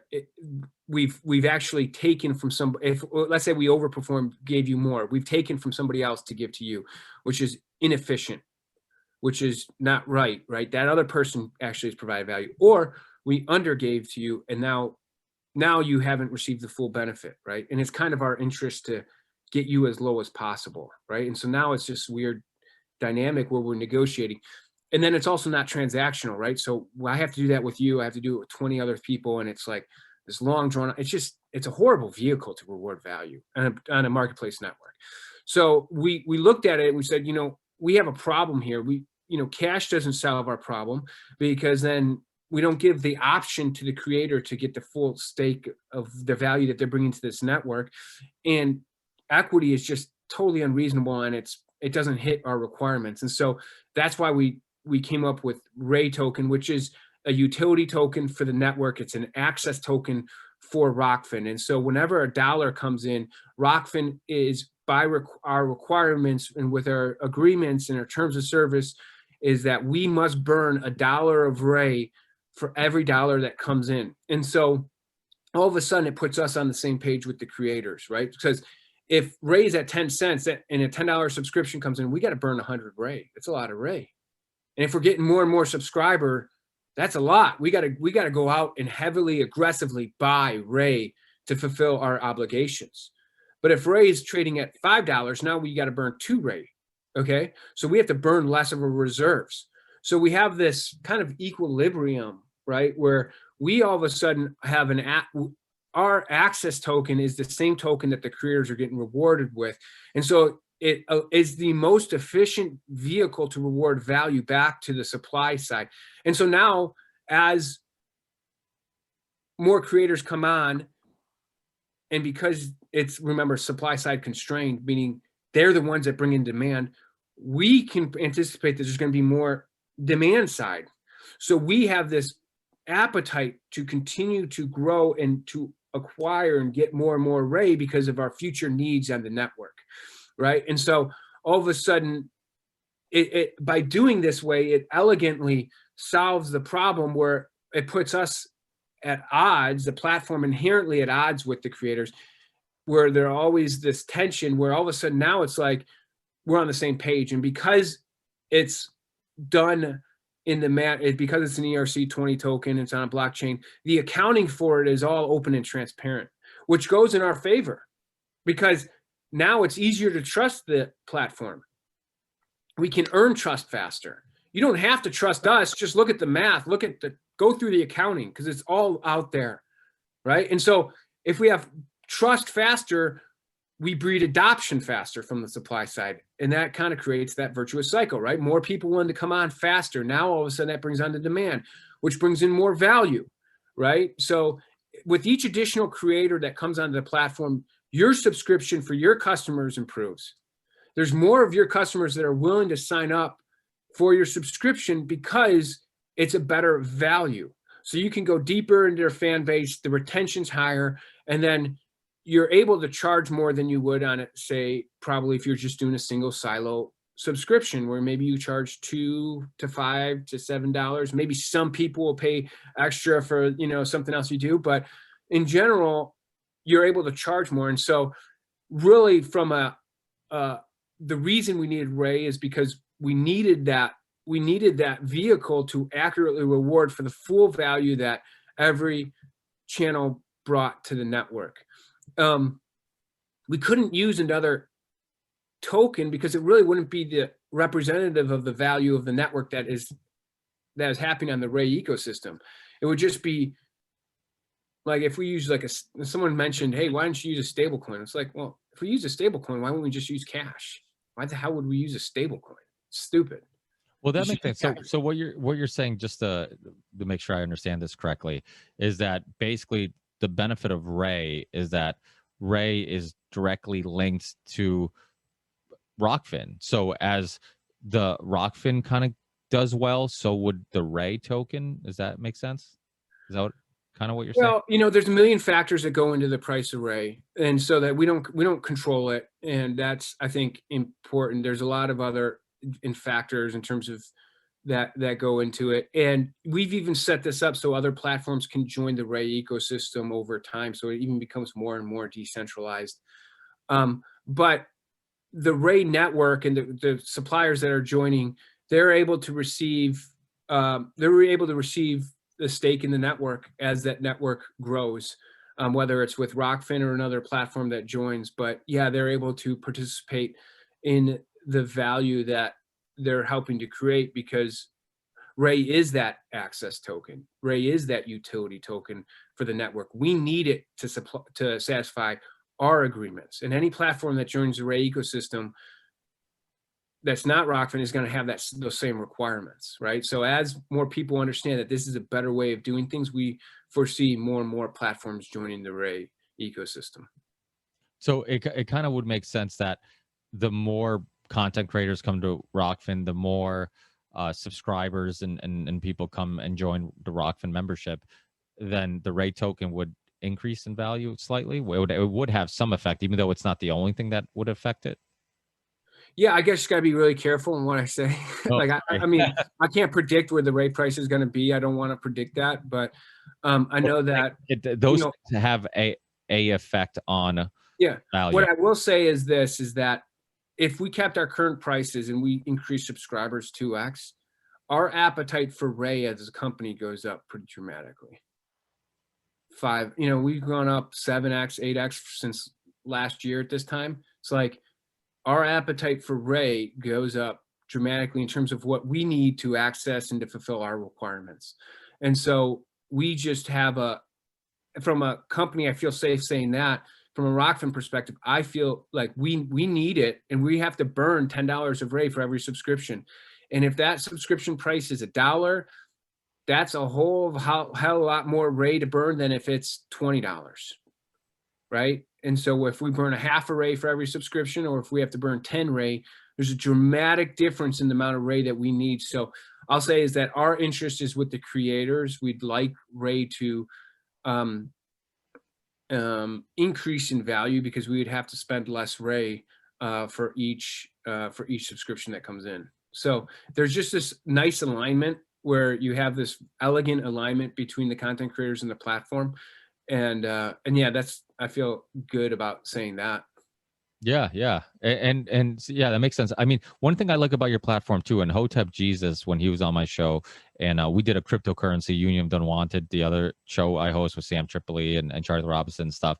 And it was amazing how religious and tribal the Bitcoin people were, Max Kaiser, like, and every, some of these people, it's like you bring up any other token or coin, it's like they go crazy, and it blows my mind, because the thing is, like, I always thought, coming from the alternative media world and people, always going against the grain and liking people having power of their own destiny, that it's not about Bitcoin as much as it's about the blockchain technology. It's about all these other things. Like it's not Bitcoin, just one of just a good example of how we can get control of our money. And well, yeah. All honor goes back to Bitcoin. I mean, Bitcoin, the innovation that went into and creating, so Bitcoin, for your audience, was the inventor of the blockchain. Bitcoin, the inventor, which makes it even more mysterious. We don't know who the guy is, right? And so the person who invented Bitcoin, Satoshi, invented the blockchain technology, which is being used by people like ROKFIN today, right? So it's just that they've taken it. What I don't understand about Bitcoin maximalists is they want everyone else to take the leap on Bitcoin, which I totally am. I love Bitcoin. I just think it's great. I think it's one of the most phenomenal inventions over the last freaking 10,000 years. It's just incredible, and the impacts will be felt moving forward. It's just really this elegant solution for a lot of different things. They want other people to come over to that radical thought, which is kind of radical. It's becoming less radical today. But what they can't take the next step and say, well, maybe this technology can be used in some of these other factors. Because really what I argue around Bitcoin is really just a better way to reward for value contributed to networks, to networks.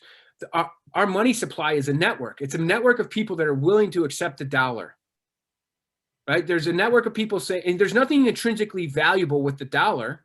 There's nothing. It's nothing. It's paper. You can't do anything with it, right? But I know that if I have $1, someone is willing to accept some willing to give up a product or service that they do for that dollar. So it's a network of people willing to accept it. And so what Bitcoin is replacing the concept of that. It's replicating the concept of that network of people that are willing to accept. And it's a little bit high level. It's a little bit maybe slightly different, right? Which causes it's hard to really put a clear analogy on. But people willing to accept Bitcoin as, hey, this is value, this is worth something, right? Even though there's no anchor into the real world with Bitcoin. It's just other people saying, hey, this is worth it. And because other people have done work in terms of like, I can become part of that network, and now I get a stake in it. And now I have a value in the network, because if I'm holding Bitcoin, I'm saying, yes, this does have value, right? So I'm helping to create this everybody believing that this actually has value that replicates what we have with dollars, right? But everyone, it's much more fair. It's much more egalitarian. It's much more, everyone knows the rules around Bitcoin.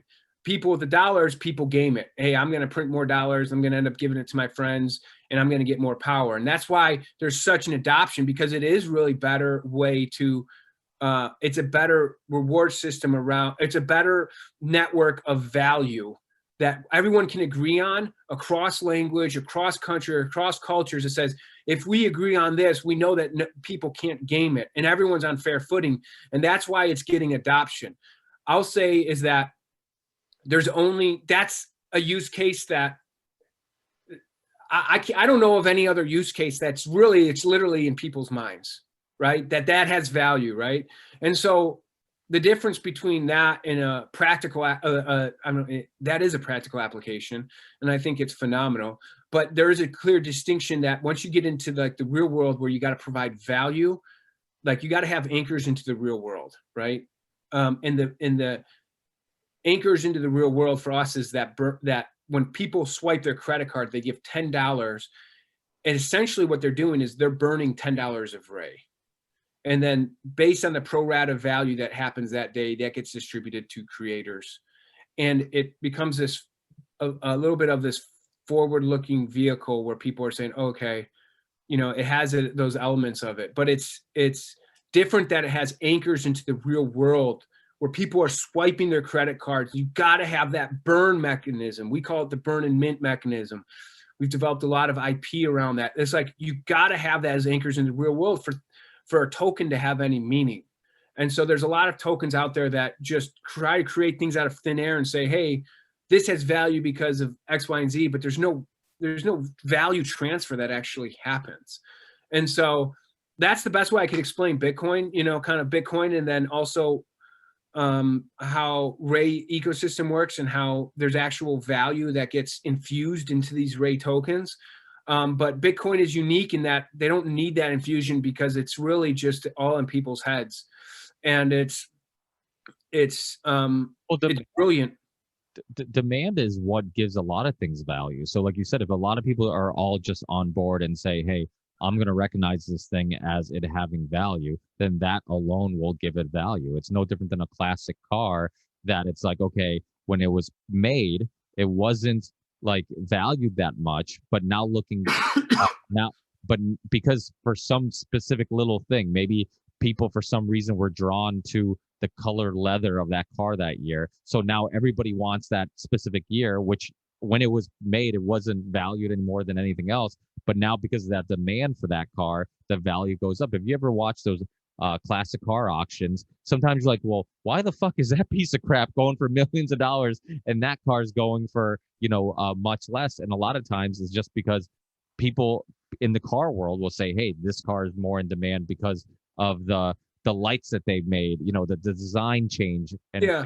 Well, I'd say the little bit difference there is that this almost brings it back down to very transactional though too, right? Where the car is not, it's like, it's its idiosyncrasies that make it maybe special, or, it's the uniqueness of that. Well, the Bitcoin is every Bitcoin's basically the same, right? I mean, there's no difference between them. So there is a difference But what in I'm it. what I I mean is think like, the value of Bitcoin is that it's a better method to exchange value because everyone knows that you can't have your value just being swept from you, right? You can't, the government just can't print crazy amount. I mean, I think this summer we're going to see crazy amount of inflation, right? And I'm not some crazy economist or, I just think that there's, from what I hear, smart people talk, I nod my head and go, yeah, that makes sense. I think there will be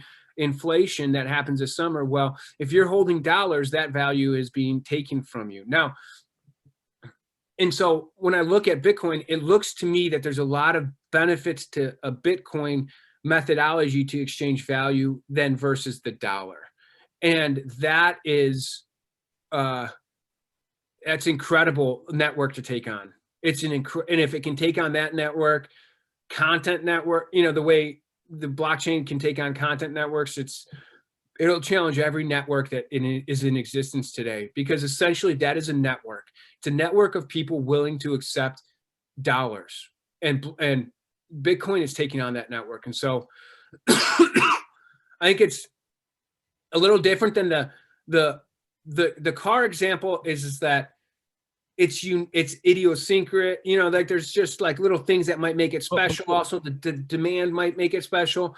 Where Bitcoin, it's but really not none of those things. but It's just a better system. well, it's a better system, but isn't the demand more or less also like one of the most deciding factors of something's value? Like, it doesn't matter if the demand is because it's a better system, or the demand is because it's because the headlights were, well, because like Porsches, for example, nobody likes the years where the headlights weren't round. They're like, oh, those Porsches suck, so those are usually cheaper. But even like the stock market, right? Like, I mean, somebody could just tweet something and then all of a sudden, it changes the value of something, right? It's like, it's almost like your faith in something, and then The beauty around Bitcoin, and I know it's just like so hard for people to kind of fully get and like and even explain. It's kind of hard, right? But like the beauty in it is the system makes it so that there is more demand as time goes on. It's like built in because of the half-life, right? And so when the half-life happens, so Bitcoin is secured by people trying to earn Bitcoin by mining it, right? And essentially there's these rewards that occur. And then every 4 years or so, it gets cut in half. Those rewards get cut in half, which constrain the supply, right? Which makes the existing, that makes more people kind of wanting to have, so it kind of has this built-in methodology where it increases demand, because you constrain the supply, you increase demand. And we all know that what happens when you do that, right? And so all of a sudden it has this built-in methodology where it kind of becomes more scarce, and the inflation goes over time. So it is, yes, it becomes more demand. It's what people say, but it's almost like it's like being kind of puppet mastered that way by its engineering, right? As we kind of bring it back to the beginning of our conversation, by its engineering, it's created that dynamic where it becomes more and more scarce, and there is more of a demand because of that scarcity. And so I don't know if that made sense, and I forget what your original question was, but like there's so many different dynamics of which make Bitcoin really powerful. But it really, when I take us 2 steps back from it, it really is a challenge of a network, and it's rewarding people for contributing to a network and early adoption of that network, which by its very nature make it self-fulfilling prophecy that network is successful. Because now once I've joined that network, I've become a maven for it, and now I want it to succeed because I have a stake in it, right? And that creates a self-fulfilling prophecy along with the demands, kind of the half-life, that people are like, this is better. And it is better in its open and transparency. No one's pulling the strings from it. And if you could find a way to game Bitcoin, you'd make more money by following the rules than trying to undermine it. But it's no one's been able to find a way to game it. So it's got all of these really elegantly designed principles that make it success, and really to me, the way I look at it is they've found a way to create value into people creating a network. And that's the same principle we use with ROKFIN. Now it's different. It's not just in people's head. There's actual value transmission that happens in the network through the burn and mint methodology that we have. But in that sense, it's the same in that it's rewarding people for the full value they bring to the network. So I don't know. I kind of went on a tangent there, but Well, I do it all the time on the show, so I'm glad somebody else is doing it. But it's good because it really, from your ability to understand it from an engineering perspective and to see how it was really well thought out and engineered. Does it make you think that the person who designed it maybe had an engineering background? You got any hunches on who you think might have been behind it? yeah, I mean, it was definitely, they say what Bitcoin came from like the cyberpunk area where it's just a bunch of smart guys, but also rebellious. And I mean, I'm not in a better position to pontificate on that than anybody else. But It it adds to is, the mystery, right, of it all. yeah, it's a total mystery who created it. And I think that's crazy, right? That's so crazy. That's like what? Jesus created it or something? It's Yeah, just nuts. that's what I'm saying. Like it adds to the mystery of it. Where like if somebody says like, "Hey, there's this new coin or whatever," and I know who made it, and I know all these things, they're like, "Okay." Yeah. Well, I wonder maybe the person had something. I mean, that's a true artist, right? You can imagine there's someone walking around today who maybe they're past, maybe they died, I don't know, but it was only what 10, 12 years ago. Someone walking around who created Bitcoin. a revolutionary technology that could change. And no one knows who that person is. And he's interacting with people and they don't know who he is or she. No one knows who that person is. And that to me is it creates such a mythology around. I mean, it's kind of brilliant too. It creates this other like question mystery story. And for the technology to be that, I mean, it's interesting is that there's nothing to attack there too, right? I mean, with every person, doesn't matter who you are, they'll find a way to attack you. They'll find a way to demonize you. They'll find a way to tear you down. There's nothing to attack there. I find that to be kind of brilliant as well. It's like, no, I'm not gonna do that. I think we've developed something really great here. For the ego part of that person not to stand up and say, hey, I'm the one who developed that. That to me is really something. And it feels very like, hey, I'm giving this gift and I don't need credit for it. I mean, that's pretty profound too.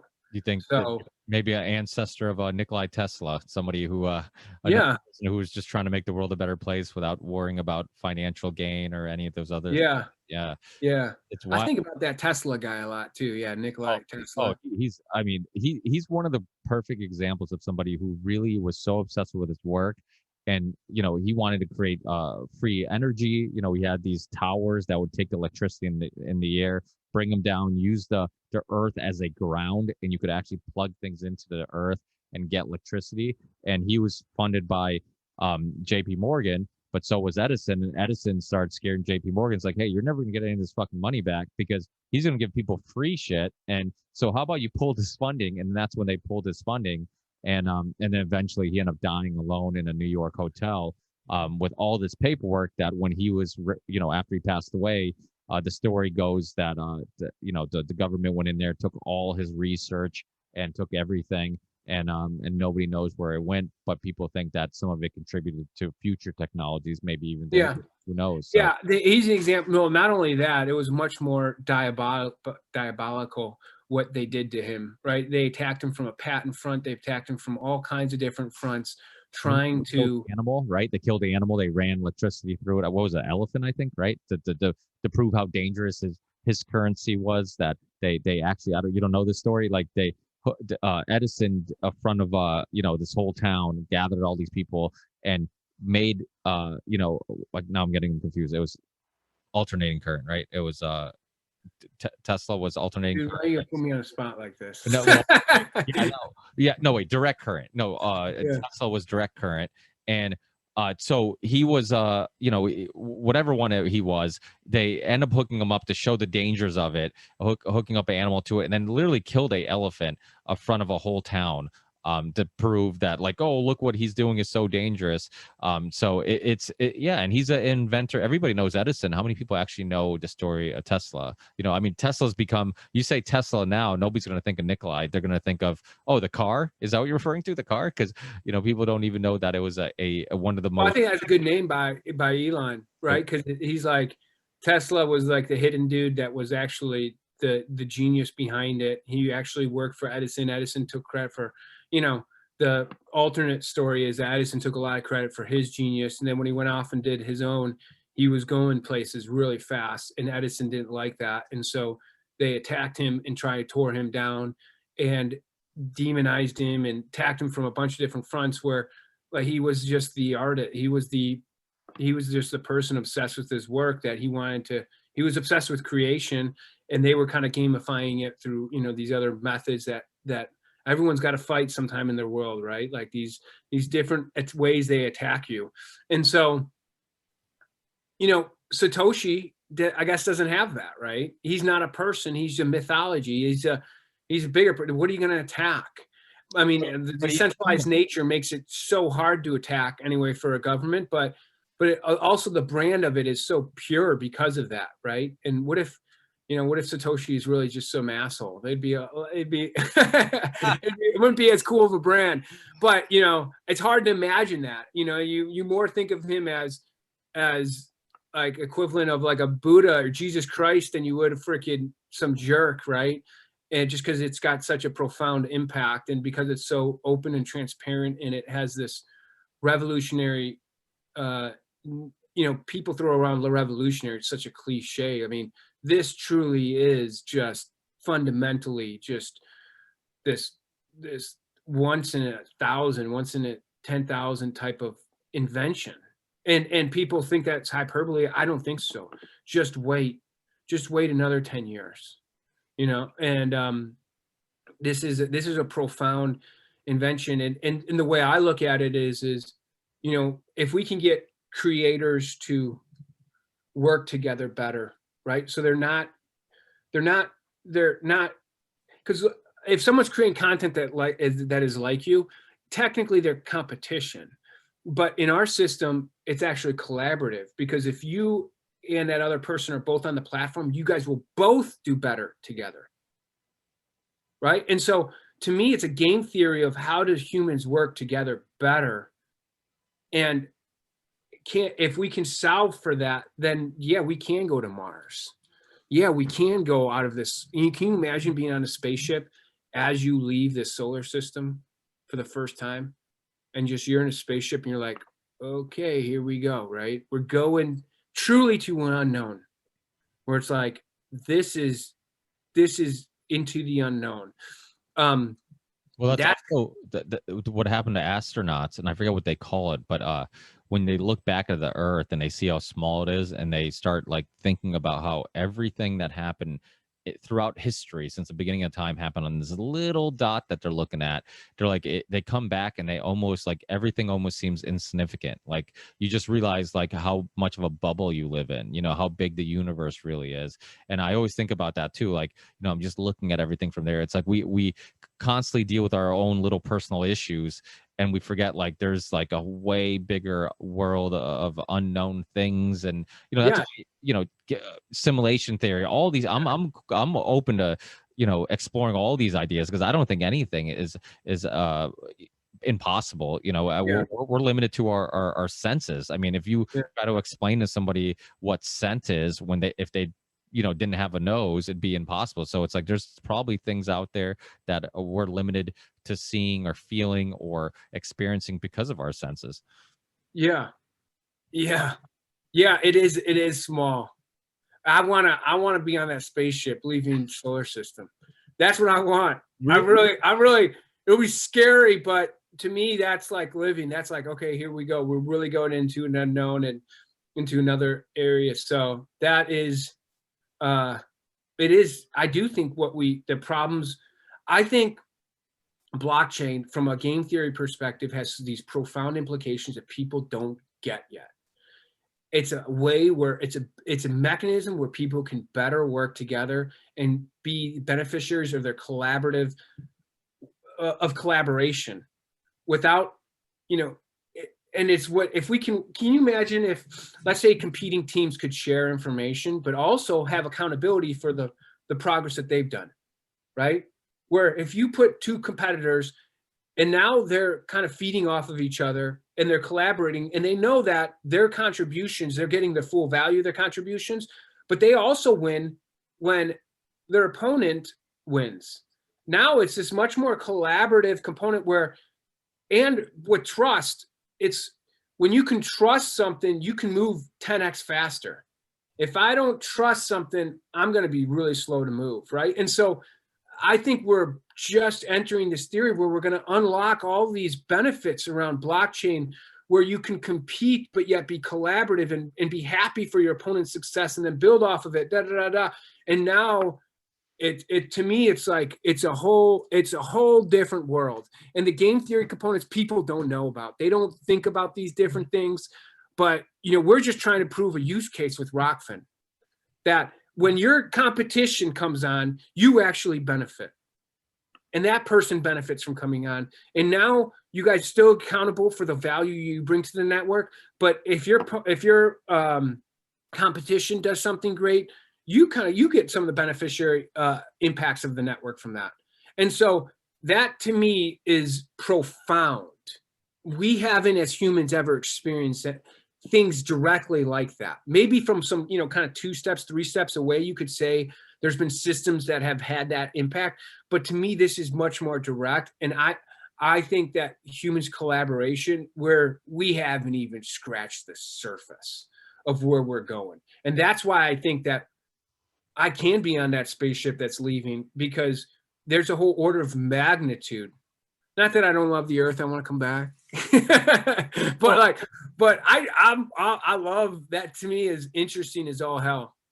Well, if you look at survival purposes, the reason why we're social creatures and it is for survival reasons. I mean, our ancestors understood that, like, if you knew how to kill an animal and I knew how to carve it and Yeah. cook it, together our chances of survival are greater. Justin Wren, MMA fighter in Bellator, when he was on my show, there's a quote he says when he does a lot of different interviews. He always mentions this quote, but I love the quote. It's, if you want to go fast, you go alone. If you want to go far, we go together. And like you said, it's this community thing. So you're almost bringing this idea of community and how, like, okay, by myself I can succeed, but together, if we all have incentive in helping each other out, we can go much further, much faster. Like, I love that. I mean, that's awesome. And people can focus on their art and their craft and their purpose. I mean, that's what people want in life. People want purpose. They want a job. I mean, the reason why I joined ROKFIN was because my stuff's all open source. I'm kind of like an old school, kind of like the cyberpunk guys. Like, I love the whole idea of open source. So my Ripple Effect podcast was all open source. I'm like, I don't want to deal with, different platforms and stuff. I just want to put it out there or whatever. But then I'm like, well, I also want to do a job that I'm passionate about and I love. I mean, I absolutely love having these conversations. I think it's a privilege to take up so much time of people so as busy as you yourself to be able to sit down and, like, pick at your brain and I always say how these shows are a journey for everybody who participates. It's not just for the listener, but it's also for myself. During these conversations, I'm growing and learning.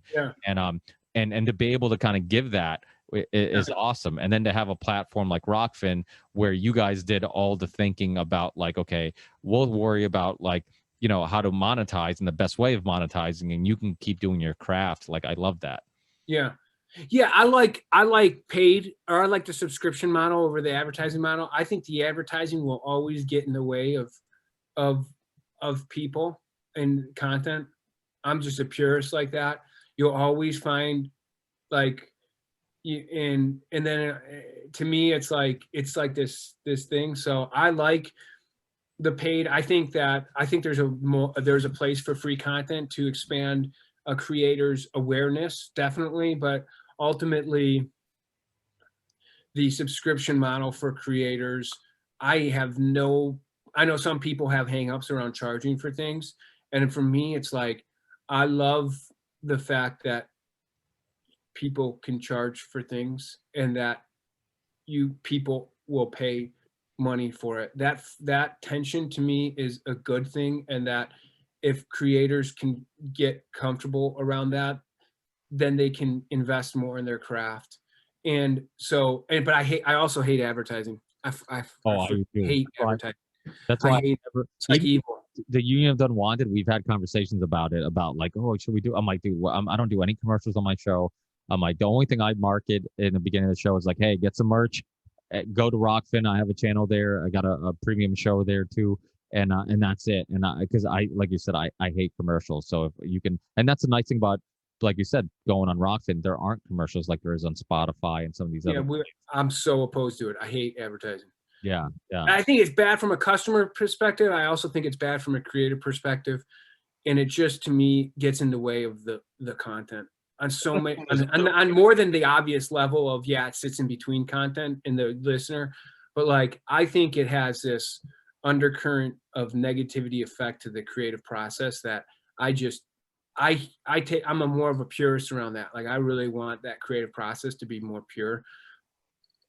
Maybe someone call it extreme, but I just think that the future is all about, if people like the value you bring to the table, then they'll pay for it in some form or fashion. And with this, people don't have to pay for I guess you can get just retention royalties, but either way, someone's paying value because they see value in the content.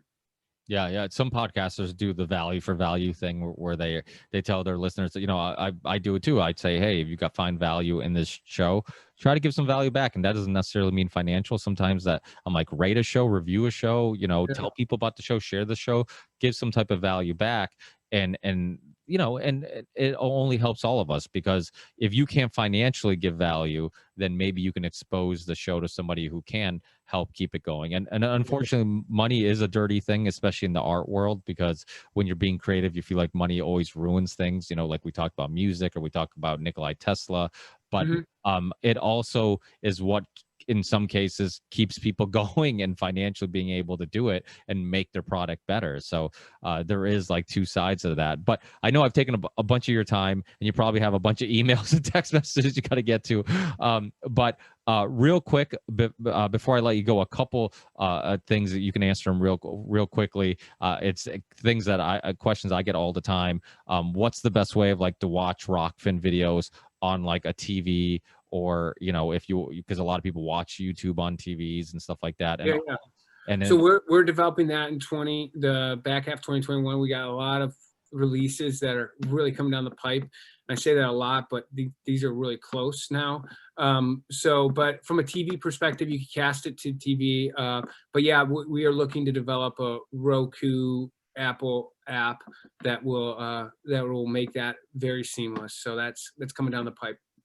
And then also, I'm sure you're sick of hearing this question, Android app. I know. Dude, it's coming. Like I'm in it now. I'm like, no, I'm so sick of it, but it's a good thing. I love that people have pressed so hard. I'm like I'm like really close to that. And that is it is, there's no waiting. I'm running just on that. So there are some things that our back-end engineers that's working on that isn't to do with Android, but we are Android. Yeah, no, well, it's amazing how people are constantly looking for the path of least resistance. Yeah. And even something as just putting a URL, which isn't that difficult, like rokfin.com. You pick a pretty small, short URL to get to the website. People are still like, oh, I'll click on the app. It's a little easier, so. No, I get it. And we probably put, looking back on it, we should have prioritized it sooner. But we are where we are right now, and there is no bigger priority that we are tackling, and it's daily now that we're looking at it. So Well, I think baby steps are good. Like Hotep Jesus said, and he's big into like the tech community too. He's constantly doing startups and stuff. Like some of these companies that come out and they try to do everything that everybody else is doing all at once, it's almost overwhelming. And then the tech or the company doesn't have a identity. You know, like we did that whole Union of the Unwanted with all. Actually, Jamie joined us. I don't know if you watched that episode, but we had Jamie join us. I had Jeremy. Jaime, it's Jaime. What's that? His name is Jaime. Oh, is it? How? Yeah, yeah, yeah. But is it spelled like Jamie? Is that why? Yeah, it's spelled like Jamie, but it's Jaime. Oh, Yeah. okay. You know, It's what's funny? all good. A lot of people make it, but that's why I was smiling earlier on when you said it, because it's kind of Oh. like a joke. We got like, because so many people call him Jamie. So whenever he does work that that's kind of like the bottom of the barrel, he's like, "Don't worry, Jamie did it," you know, because he's joking, That is awesome. because it's like an alternative person. It's below him. Well, he is super nice because he never corrects any of us when we call him Jamie. Dude, I would correct anyone. Wait, hold up. My name is. Growing up, if I wasn't called by my name, if someone called me Marty, my parents would be like, "You better correct him." So I'm corrected. But yeah, it's yeah, he should correct him. He should correct him.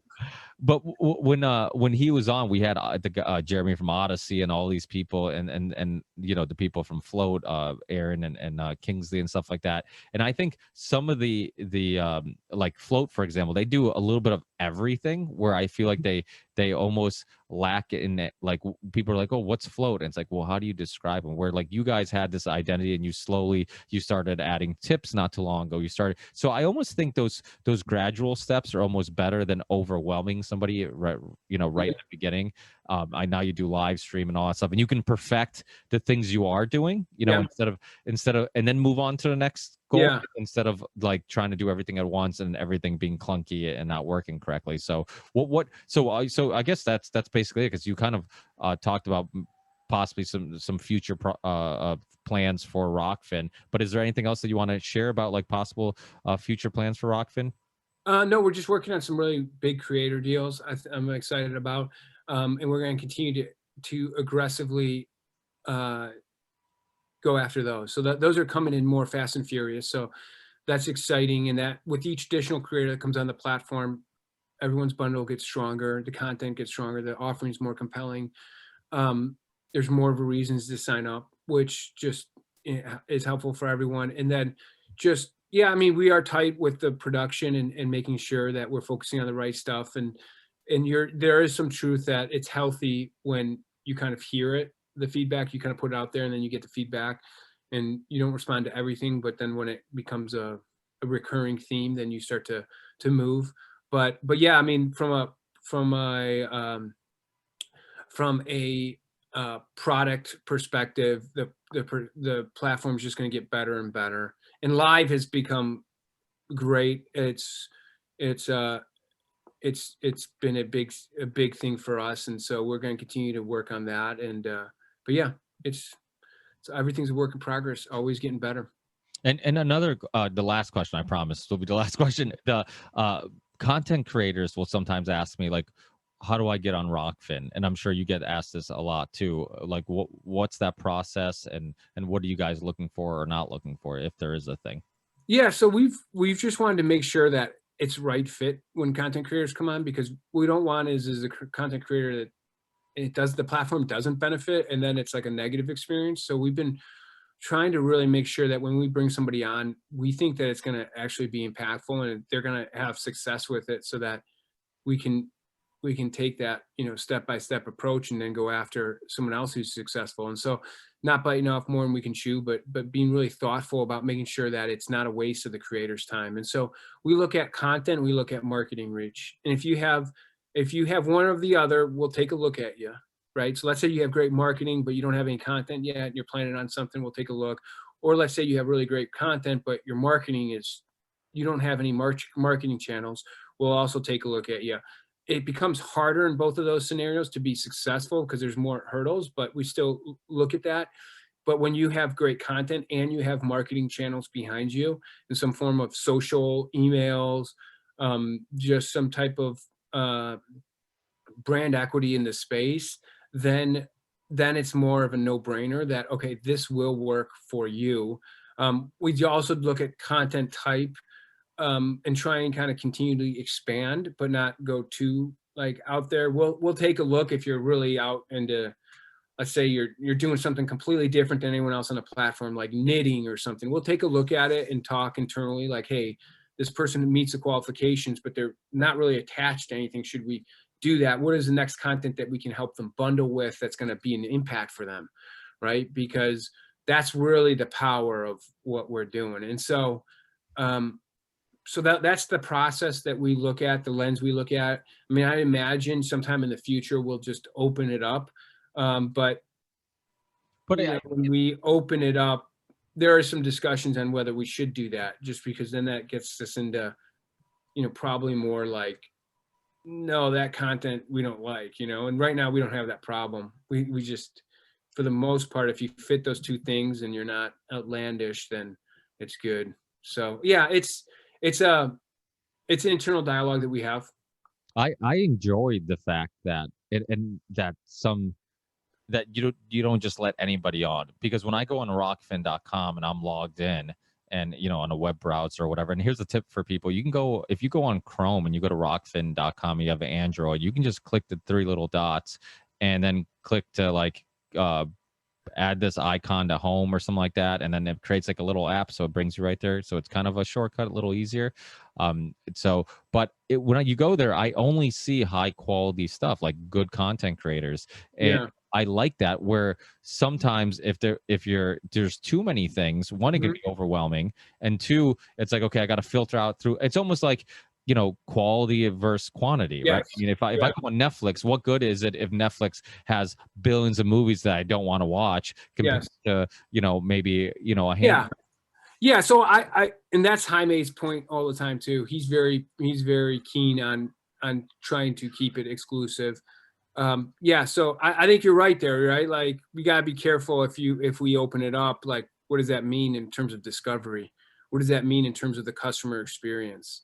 Do people have to earn their way to discovery? And I don't think there's anything wrong with that. I mean, I think, like, I've had podcasters, up and coming podcasters, contact me like, oh, what are they looking for? What, and I'm just like, I don't know, but I'm like, keep building your product, keep building your brand, keep doing what you love.